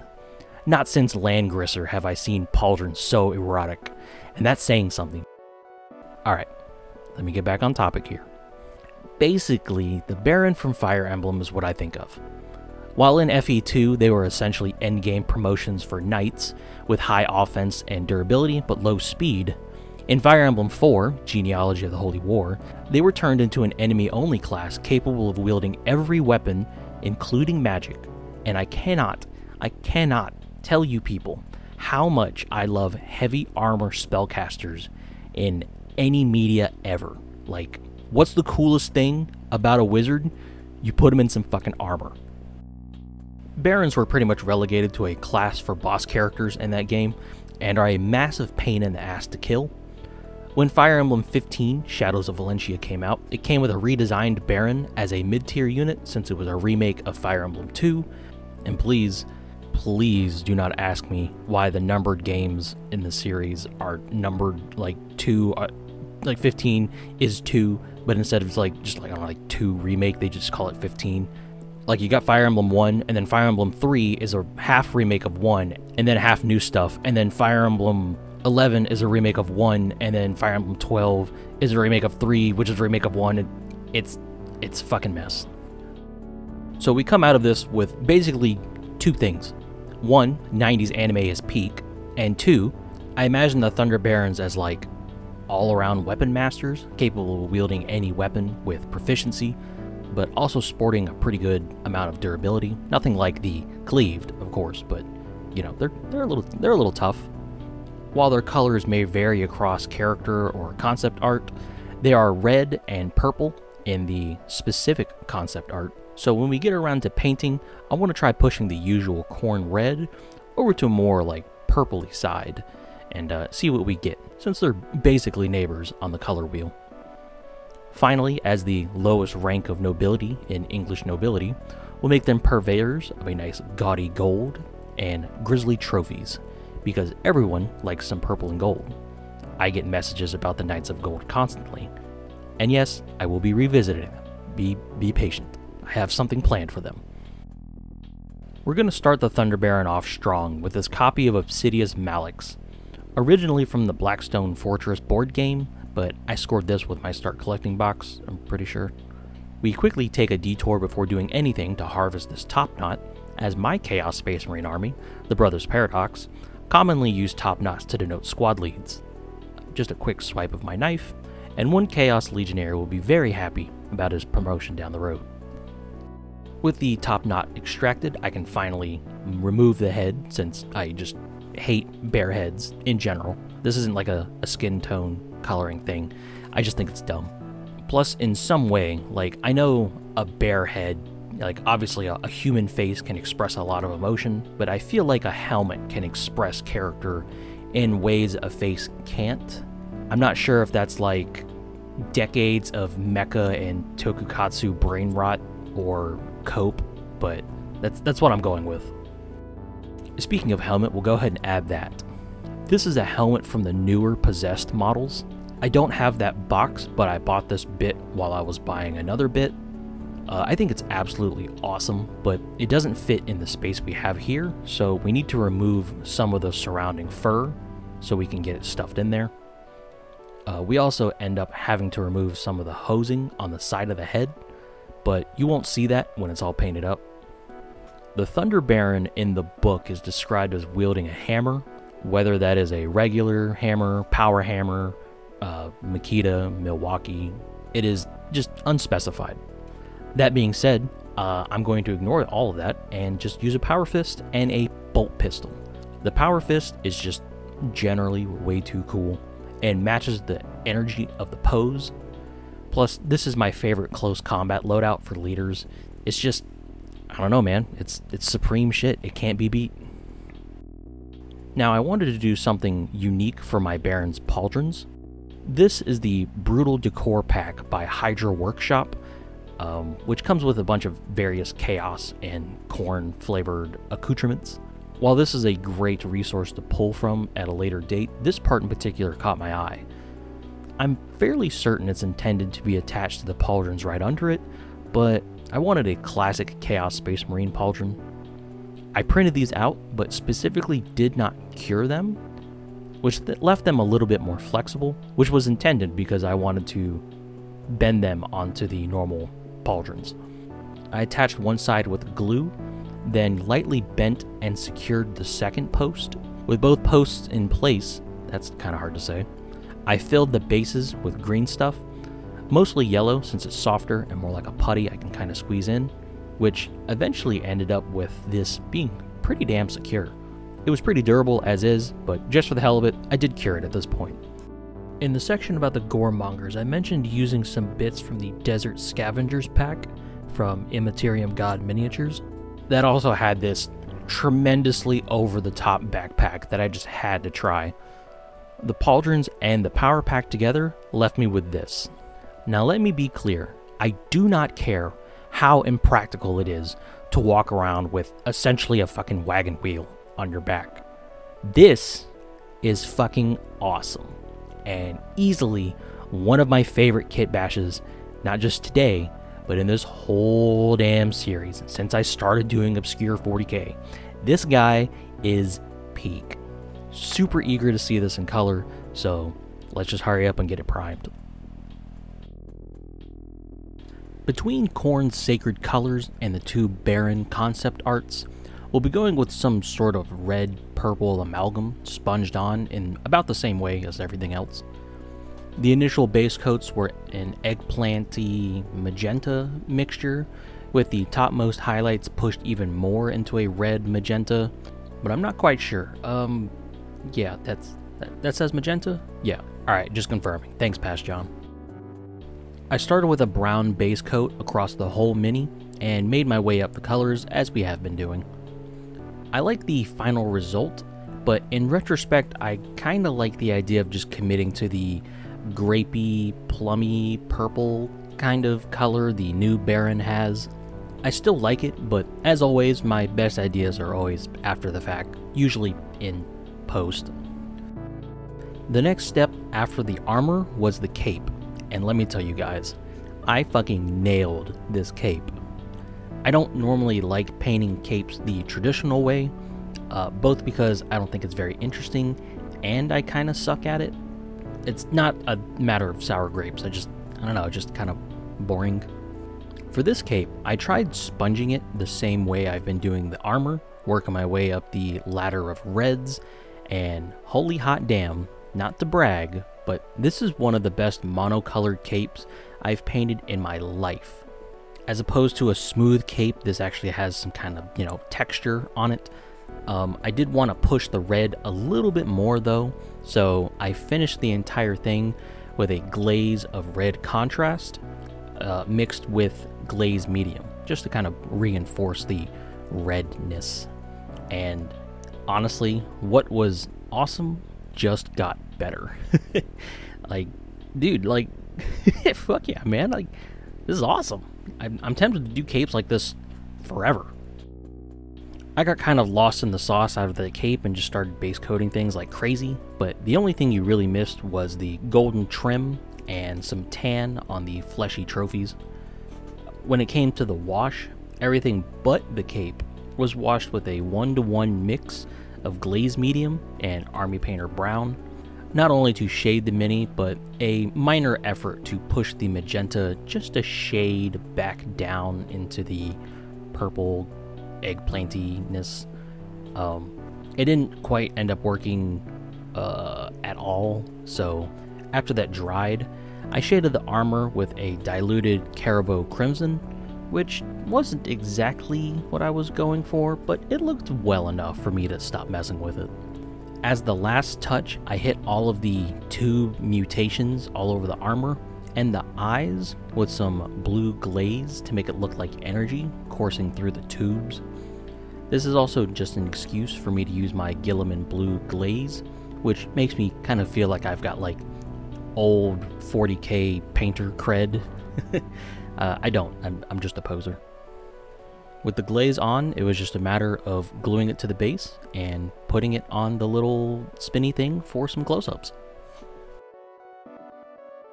The Thunder Baron, in my humble opinion, came out really fucking cool.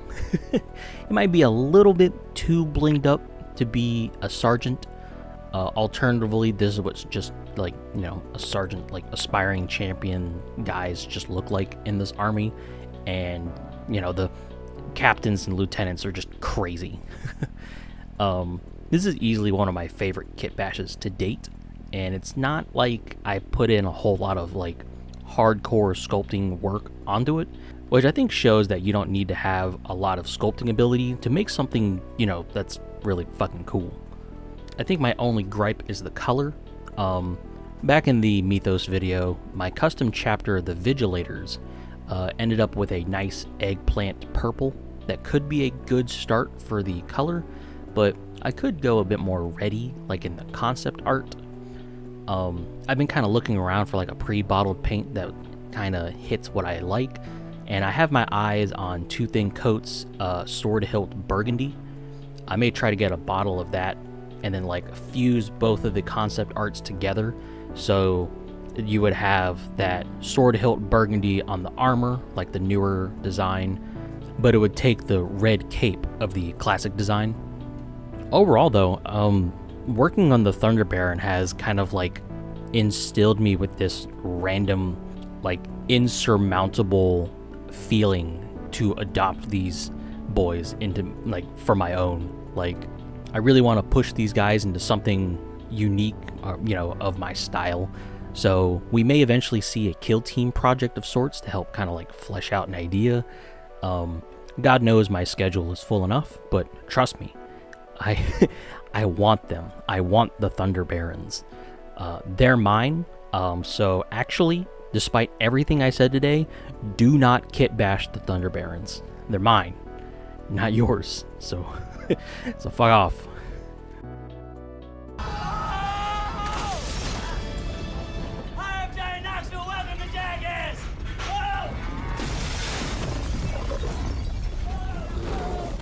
The Brazen Guard are a renegade chapter that, of course, participated in the Cholercaust Blood Crusade. In the Holy Tome of the Cholercaust, the Brazen Guard are mentioned once. Transition. During the invasion of Obsequa City, a small note is made at the beginning of Chapter 19 concerning the Brazen Guard.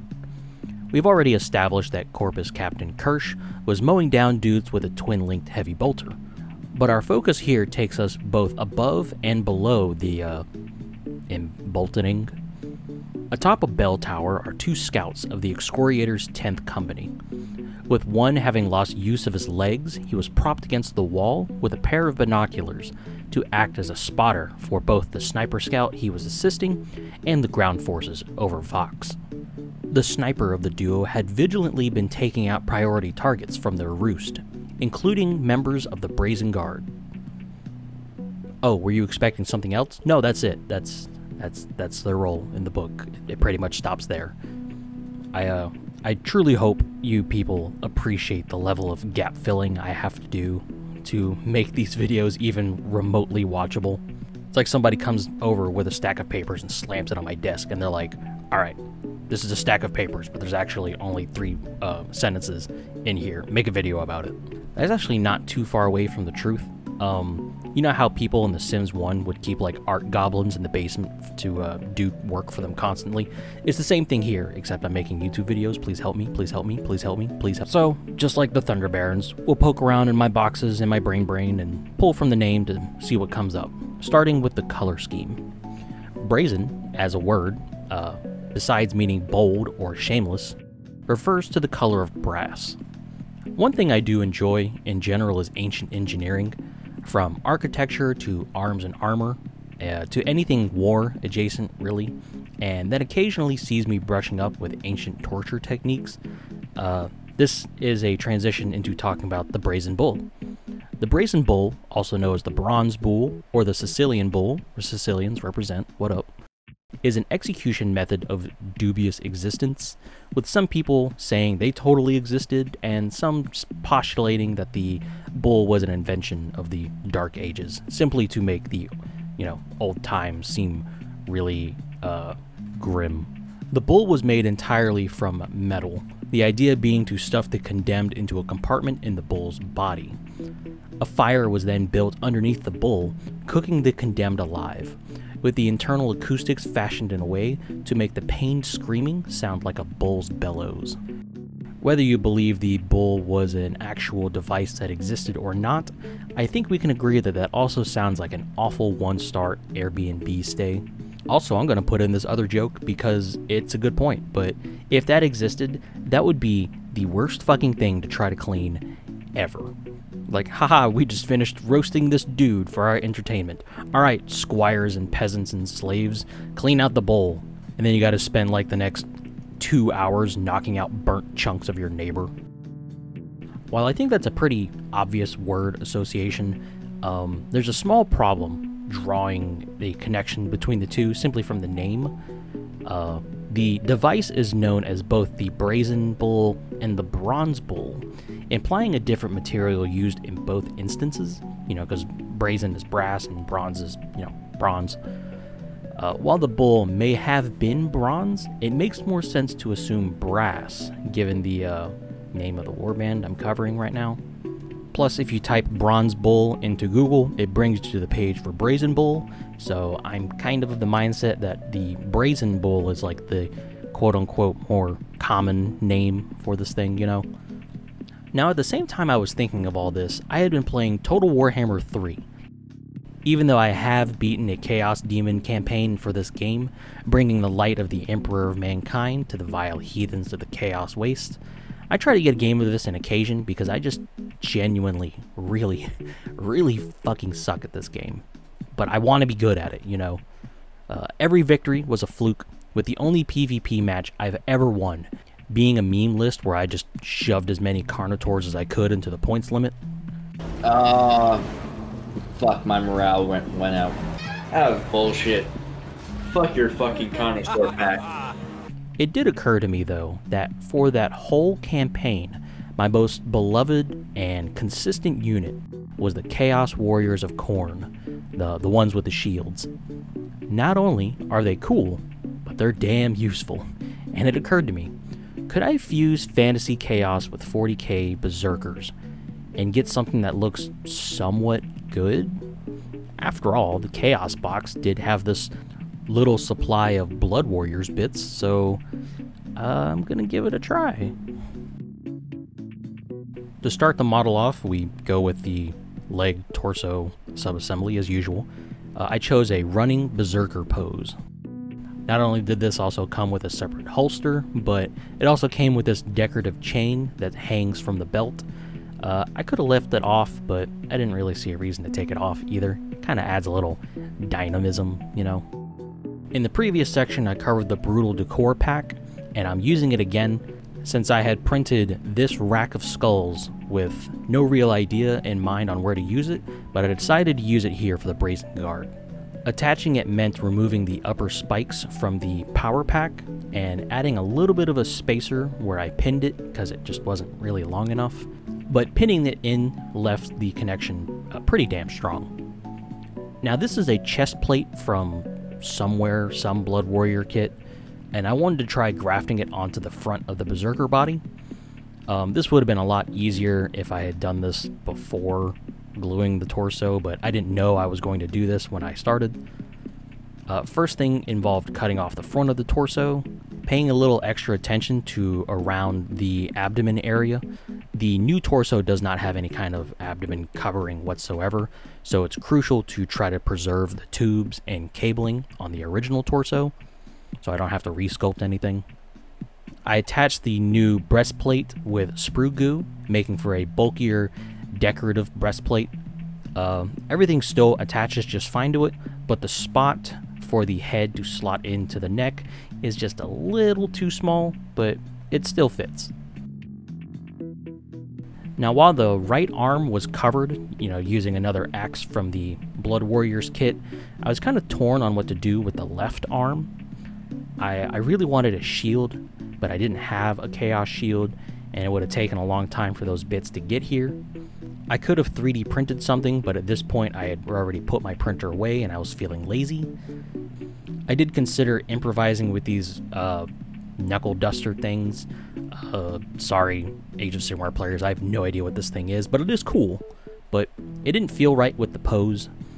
And I eventually ended up deciding to convert a shield using these old Wave 1 Stormcast bits I had left over. I used my good clippers to trim off all the front details, then a combination of scraping with my knife and a sanding block to get the front nice and smooth. I grabbed a post-it note and held it up to my screen to trace the symbol of Khorne, which worked out fairly well, just had to, you know, retouch the lines, and it ended up with me having a one-use template. One use is all I really needed out of it though, since I was going to transfer the design onto a thin piece of styrene and cut it out. Overall, not too bad, if I do say so myself. Since the shield was curved, I bent the symbol over a round handle. I just brute forced it, but heat would probably make it more agreeable. I was just feeling really lazy and I didn't want to get up. I attached the symbol to the shield with sprue goo, and afterwards a little bit of extra plastic cement for maximum adhesion. I thought it was looking good at this stage, but it needed a little extra flair on it. I got some square dowel and bent it to conform to the surface of the shield. With some spikes whittled from round styrene rods, I don't think it's too bad for a mostly improvised shield. 3D printing could probably produce something a little better, but this didn't take too long to make. With the shield construction done, I used its corresponding Stormcast shield arm to attach it after removing the bulky shoulder.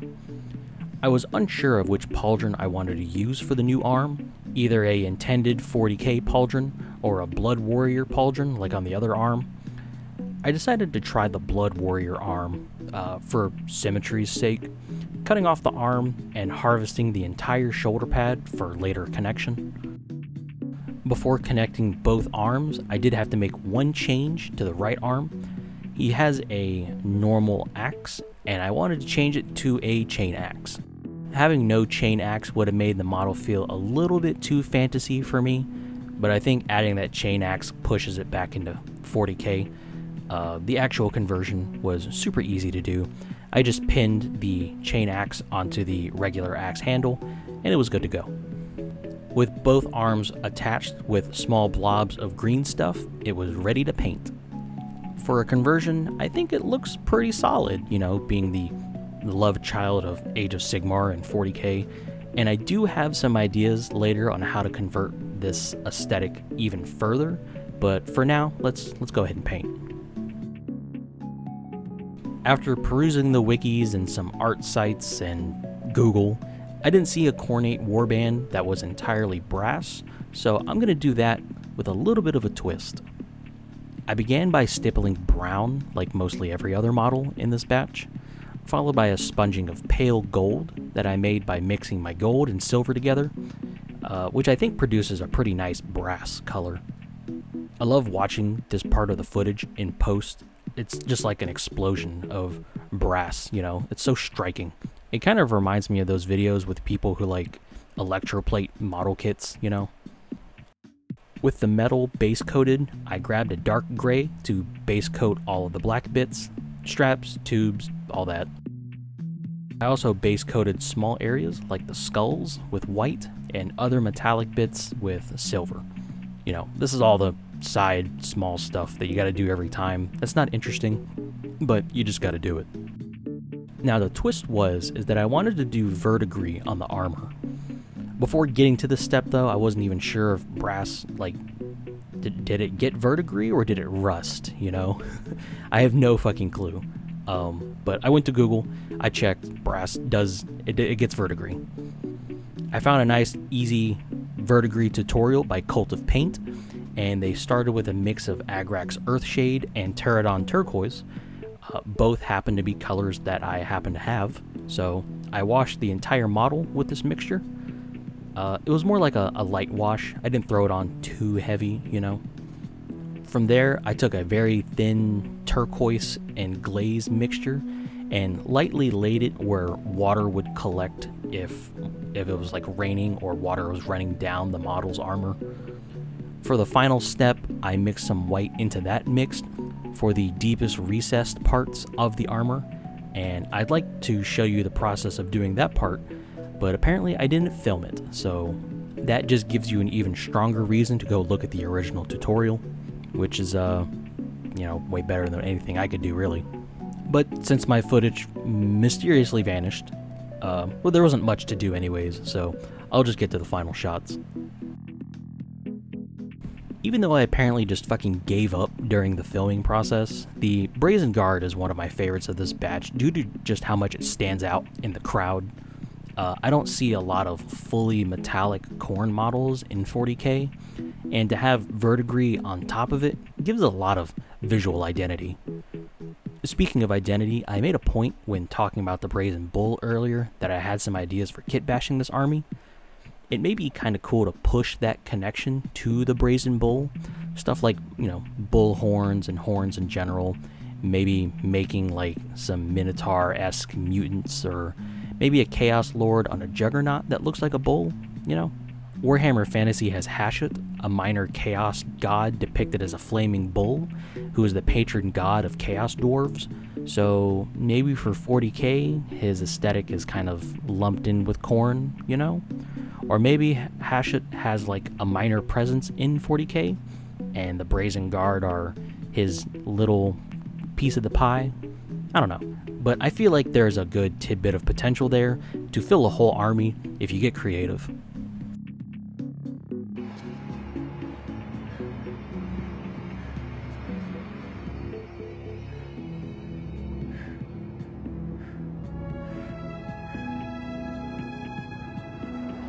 While the rest of the warbands in this section have had some arguably useless lore blurbs, the Angels Apocrypha stand out because they actually have like a scene where they like are shown, and on top of that, they like do things. I know, it's kind of crazy. Going back to Kirsch gunning down a bunch of Chaos Marines in, you know, the book, the Angels Apocrypha actually managed to dislodge Kirsch from his entrenched position next to the crashed Thunderhawk. After gunning down the mutant of the Sanguine Sons, he realized that he was so focused on gunning it down, he had been flanked by 3 of the Angels Apocrypha. Described with long hair and wielding rapier-like power swords, the pale-skinned Angels Apocrypha immediately jump Kirsch in a 1v3. All 3 of them die because Kirsch is the protagonist. They can't really, you know, pierce his plot armor, but we'll touch on it. The first member of the Decay crew starts the fight by immediately dropping dead from sniper fire. Amazing. Such a hero. The second Marine gets kicked by Kirsch into the afterburners of the Thunderhawk, like some kind of sci-fi Dark Messiah comedy bit. The third and final Chaos Marine actually gets to fight, wounding Kirsch thanks to his inhuman speed.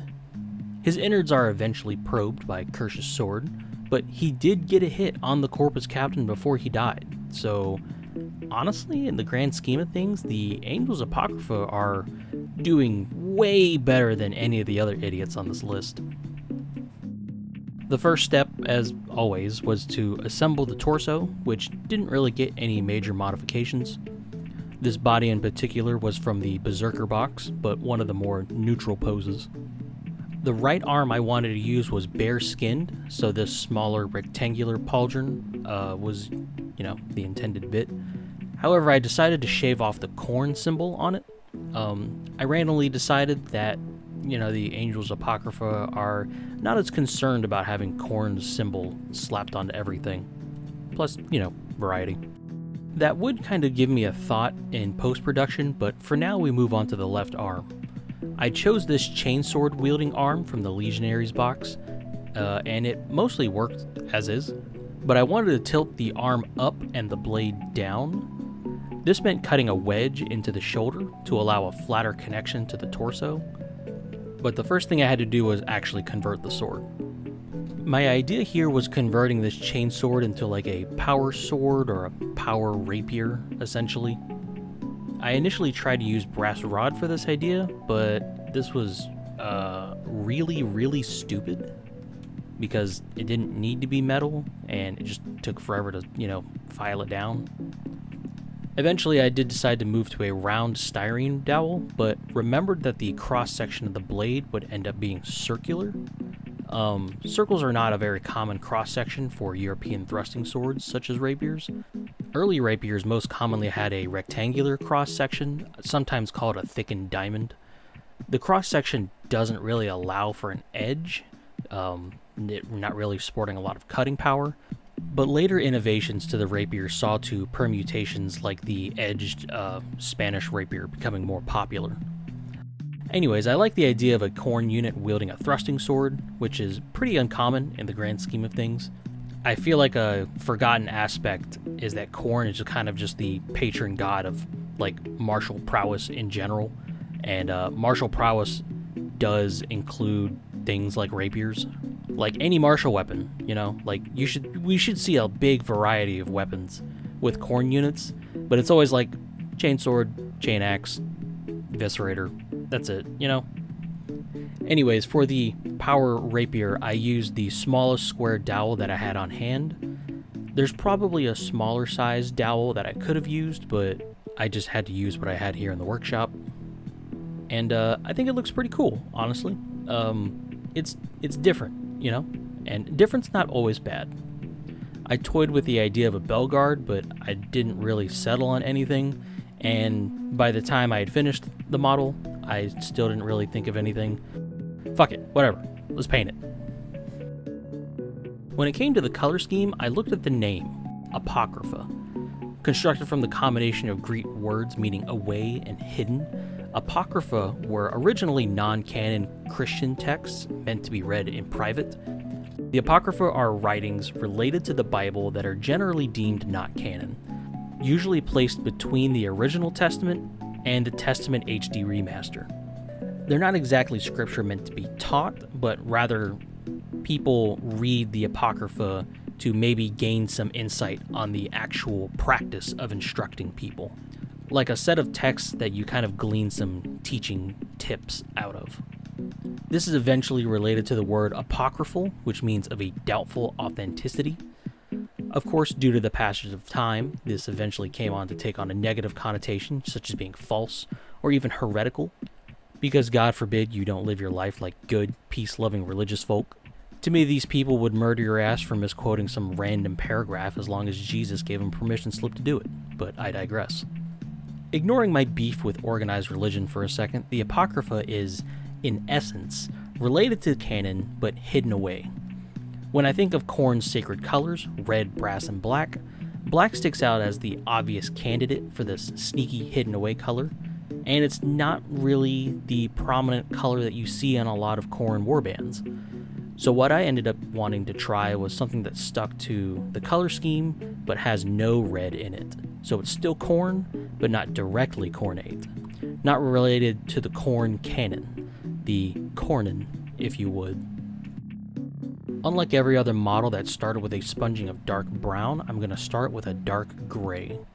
The final sponge highlight is going to be a mix of neutral gray and dark gray, which I feel is kind of necessary in this sense to push the contrast that I want, but also have it still read as black.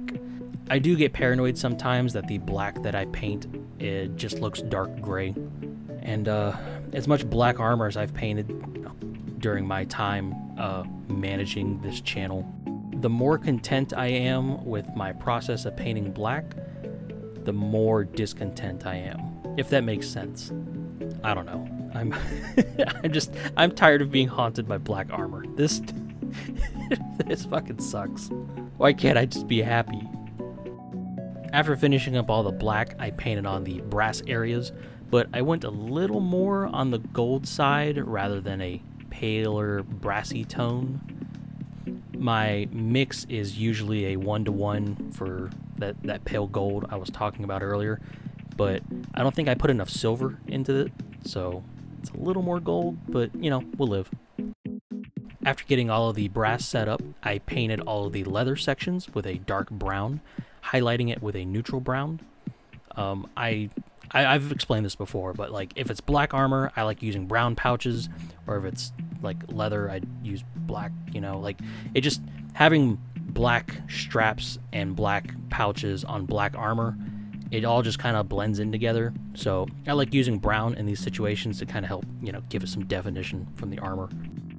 To finish up the base coats, I painted the skulls with a tan and the skin with a pure white.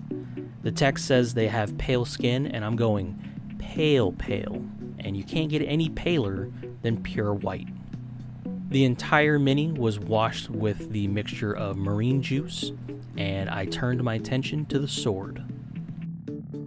I've done proper power armor wet blending before on swords, but it's honestly just tedious. It's really easy to fuck up, and I just find it takes a long time. Since it's been, you know, part of the theme of the project, and I do it this way anyways, no surprise, no big shocker here, I'm gonna sponge the power weapon. I know, real big fucking innovation here. Since my energy weapon is going to be blue, the base coat was a dark, like navy blue. I then sponge a flat neutral blue about 2/3 of the way up the blade, and then a light blue on the last third of the blade. Since most power weapons that you see painted in this fashion usually have the pattern alternating on both sides, I did the same just across 4 surfaces. And when it came to the pyramid part of the tip, I just continued the pattern. Like I don't really know how to explain it. I did the same at the tip. When I was done sponging the majority of the pattern on, I put a blue glaze over the entirety of the gradient, which helps kind of blend it in a little more. Like, you're obviously not going to get something as smooth as a wet blending with a brush, but like for sponging, you know, I think it looks pretty solid. Like, overall, this sword took me maybe 5-10 minutes, and that was with, you know, some little base coating corrections. Like, this is fast, you know. And my style is not necessarily about speed painting. I genuinely do like the visual effect of this more than a proper power sword blend. But while I might like the style, somebody might like the speed. You know, there's multiple, contrary to popular belief, there can be more than one reason to like something. I know. We're really saying some really off-the-wall shit today. Anyways, the final step of the power sword was to take a pure white and trace all of the edges. I can't explain why, but as soon as you put the white on a power weapon, the whole thing just kind of comes to life. I really don't know how to describe it, but I just agree with it, you know? Like, it's just, as soon as the white goes on, you're like, oh yeah, this thing looks crackling with energy. The final touch-up was sprinkling on a light bit of blood splatter on the legs. Maybe he was kind of wading through some people, and I threw him on the base. The Angels Apocrypha here are very different from other Khornate warbands, and that was entirely by design. I like how the Power Rapier came out, although I probably should have looked for a smaller dowel.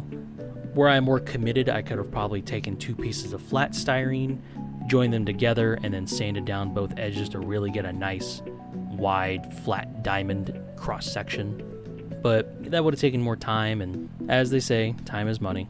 I'm pretty confident on my decision about the rapier in general. Like I said, just I feel like there's a lot of axes and swords and, you know, the occasional hammer. And like those are all like the very obvious ones, but we don't get a lot of variation, especially for someone like Khorne, who is essentially the god of military. Like, where are the war picks and the hammers? I said that one. And the flails. I didn't say that one. And polearms. Like, hello? Polearms? Where in the actual hell are our polearm units for Khorne, you know? Are we just going to pretend that the spear and shield or any kind of polearm formation just has no relevancy in the 41st millennia? Like, oh damn, those Eldar Shining Spears are surely, you know, jousting the ever-living shit out of us. I wish we could form square, you know. Like, Sharp knew better. You've got cavalry. Plenty of factions have cavalry or bikes, and you know what works? Form square. You don't form line. Fuck, I just... this fucking show is... I have sharp brain rot. Let me get back on script. While the Angels Apocrypha here, I feel like is a good prototype model, I feel like you could very effortlessly push this thing much further, just like the Brazen Guard. When I'm thinking of Angels Apocrypha, I'm thinking go a little bit more towards Chaos Undivided, and I'm kind of dead set on like the Night Lords aesthetic. Like, Angels Apocrypha equals Khornate Night Lords, you know, Stealth Khorne. I feel like there's an untapped potential there for some pretty Kino fucking models. But just generally kind of hybridizing Chaos God aesthetics into some of these smaller warbands, I feel like is, you know, like, you have these nobody warbands. These are the perfect places to experiment with those aesthetics, you know? And speaking of mixing aesthetics, let's get on to our last warband.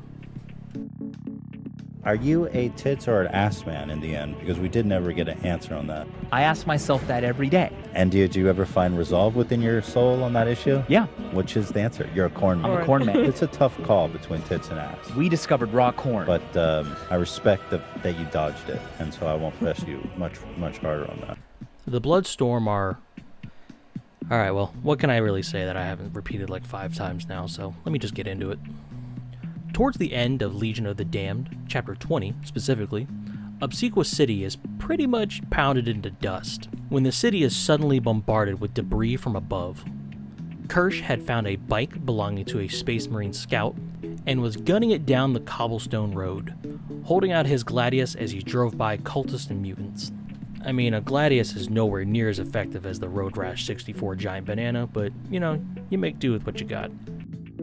As Kirsch is taking his relaxing Sunday drive as the sky is essentially falling out, he locks eyes with a Chaos Legionnaire of the Bloodstorm. He is described as wielding a demonic blade, wearing a modest helm, and over that helm he raises his sword, ready to strike. Kirsch drives by and in the blink of an eye, cuts the Chaos Marine's leg in twain at the knee. He then continues to drive off as if nothing happened, which I thought was funny. Even funnier than that, though, is that if you take this paragraph out entirely, you would lose nothing. So, sorry, Stumpy, you really don't matter in the grand scheme of things. But then again, who does, you know? Like, if someone just cut my leg off and left me to die, and I would, you know, most likely die, I'm pretty sure you could persist in the Doom world you've created. You ain't gotta like reload anything. You could just keep going. So the only thing we really have to work with here is the name Bloodstorm and the fact that they use demon weaponry. As you could tell, it's not a lot. So what do I think of when I see the words Bloodstorm? Well, besides that really shitty Mortal Kombat clone that no one knows about, and those little bullshit blood tornadoes from Vermintide. I don't know about you guys, but the name is very, like, metal early 90s to me, you know? It gives me Crossfire vibes. Alright. I gotta explain myself, hold up. I was born on April 17th, 1994. Coincidentally, one day before the US release of Super Metroid. Not only is this a weird coincidence, because Super Metroid was the first video game I've ever played, but it went on to make me a huge Metroid fan, which actually has nothing to do with what I'm about to say. I just like mentioning it because I'm a massive Metroid fan, and I like the trivia. I was born, you know, one day before Super Metroid. That's pretty fucking cool. Anyways, Crossfire was a board game that originally came out in the 70s, but got reprinted in the 90s with a very iconic commercial to go alongside it. Crossfire! Crossfire!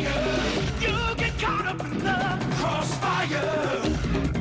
While the reprint and the commercial were just a few years before my time, I did watch a shitload of Cinemassacre and AVGN, with one of the side shows being the episode of Board James where they covered Crossfire, which happens to be where I learned of Crossfire's existence.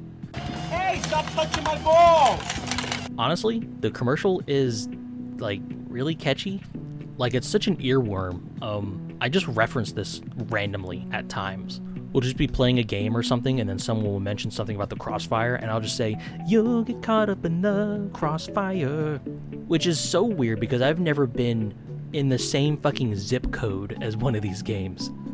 Many, many years later, early YouTube titan Freddie W. and his team would make a short skit about the commercial, collaborating with comedy glam metal band Steel Panther to remake the song, and honestly, they did a pretty good job at it. Honestly, the entirety of Chaos Space Marines is just, it's all metal. Like, if you play Chaos Space Marines, you are into at least 2 genres of metal. It's not up for debate. But this entire section was put to text solely to describe the mental gymnastics I performed to get from Bloodstorm to glam metal. With hypothetical ideas for the Brazen Guard and Angel's Apocrypha dabbling into the domains of other chaos aesthetics, I wanted to experiment with the unholiest of unholy unions, the Khorne Slanesh paint job. But first, we need a model. As the description for the Bloodstorm Marine, Bloodstormer? The guy was pretty basic. We'll keep ours pretty basic for now.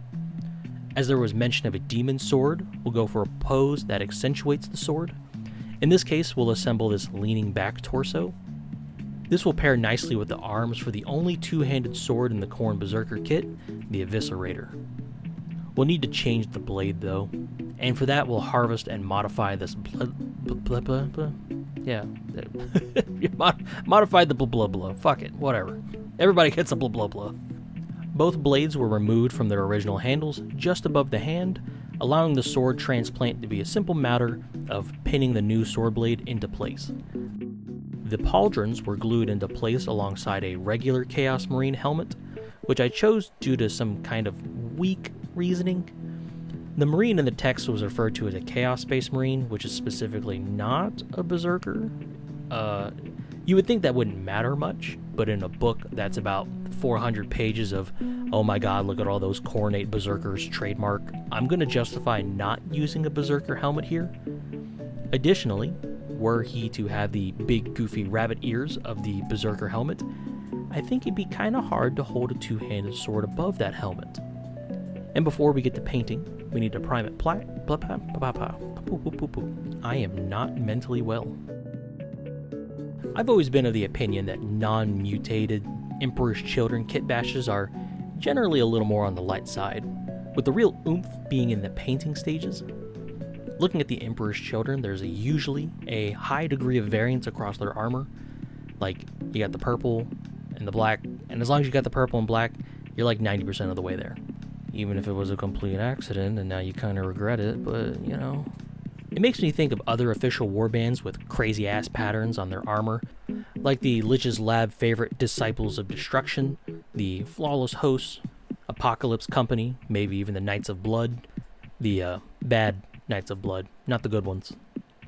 Hell, Animal Print is totally within Slaaneash's Gatehouse, and the Claws of Lorek are pretty much doing that exact same thing in Khorne's colors, and they are fucking killing it. So, like, honestly, go nuts. For this here, I'm going to go with a particularly chaotic color distribution, topped off with a sponge-painted Demon Blade. I began by sponging black the same way I did with the Angel's Apocrypha. Doing black now will allow me to paint the red and the brass on top of it, which isn't particularly difficult to do over black, but since I'm priming it black anyways, you know, you're saving yourself a little time. With both the dark gray and the gray chosen to be sponged on random areas, I started to base coat random areas of panels and trim with red. Once again, I could have sponged it, but I didn't want to sponge the trim, and, you know, this is my last model for this batch. Fuck it, let me be done with it. To compensate, I did at least edge highlight and dot the red areas, so it didn't look as flat. It doesn't exactly match the sponged aesthetic, but there is depth at least. From there, I moved to painting the brass area, using the same mixture of gold and silver that I've been using, you know, this entire video. And as you can see, my marine is a jumbled mess, but I kinda like it. I think to officially define the Bloodstorm uniform would be to say that the base or the most predominant color would be black as opposed to the usual Khorne aesthetic, which is mostly red. And then with black as your major color, you start sprinkling in your, you know, brass and your reds from there. If you do want some kind of like paint-based structure, I guess, you could maybe settle for monochrome helmets to signify ranks within a warband, but maybe this is one of those instances where the actual kitbash of the model is more of a signifier to rank than just the colors of the uniform. As the final step of the base coating process, I do paint the skin of the arm a pure white because I'm going to do the same flesh wash as I've done for, you know, like the World Eaters. And of course, my final step is to hit the whole thing with marine juice. It's really apparent here, but as I've said before, I always try to give some areas a little extra attention when I'm throwing on wash, such as the bottom of the leg here, just to make sure it doesn't pool a little too heavy. With the wash dry, I ready the paints that I'm going to use for the Demon Blade, which is a more standard fire, lava kind of aesthetic. I base coated the blade in a dark brown, and then I sponged up in layers till the very tips of the sword were pure white. And after doing the blade, it was at this time that I noticed that my camera had been auto white balancing the entire time, and kind of freaking out because the mat is green, and then like I was putting things like my hands in front of it. Yeah. It is certainly way too late to do anything about that, but I've been kind of thinking about replacing this mat anyways, so yeah. If you had noticed any kind of wonkiness early in the video, I apologize. This is my third video using this camera, so I've still got a little bit to learn. Go easy on me, please. I'm still new to this. I've only made like 100 fucking videos. And here's the finished Bloodstorm Marine, ready to slap some bike captains. Looking at the model in post, I really like the random chaotic pattern across the armor, but honestly, I think the Claws of Lorek kind of got it right. Like, imagine this model with like some black tiger stripes. Hell, even like cheetah print would match with the color palette of this mini perfectly. Or maybe even go a step beyond that, you know? Like, you put down your weird pattern, and then you put red stripes on the black, and then black stripes on the red. I don't know, man. Could be pretty sick. Paint some flames, blood drops, random symbols and shit. I don't know. Just obviously they're not like full Emperor's Children putting like, you know, blues and pinks and all these other bright colors on them, but any kind of pattern, like stripes and spots and stuff like that, I feel like that could, that would be the Bloodstorm's wheelhouse, you know? So to reiterate, I think the Bloodstorm would be really similar to the Claws of Lorac. Start from black, then put on your random panels of red. Maybe add in those stripes on the particular panels that you'd like to see. And then instead of their silver on their armor, the Bloodstorm are more brass. And I don't know, man. I mean, I like my test model here. So just push it a little more. I think they could be pretty cool. Could be a pretty cool warband for somebody who doesn't like to get caught up in the details. You'll get caught up in the random details.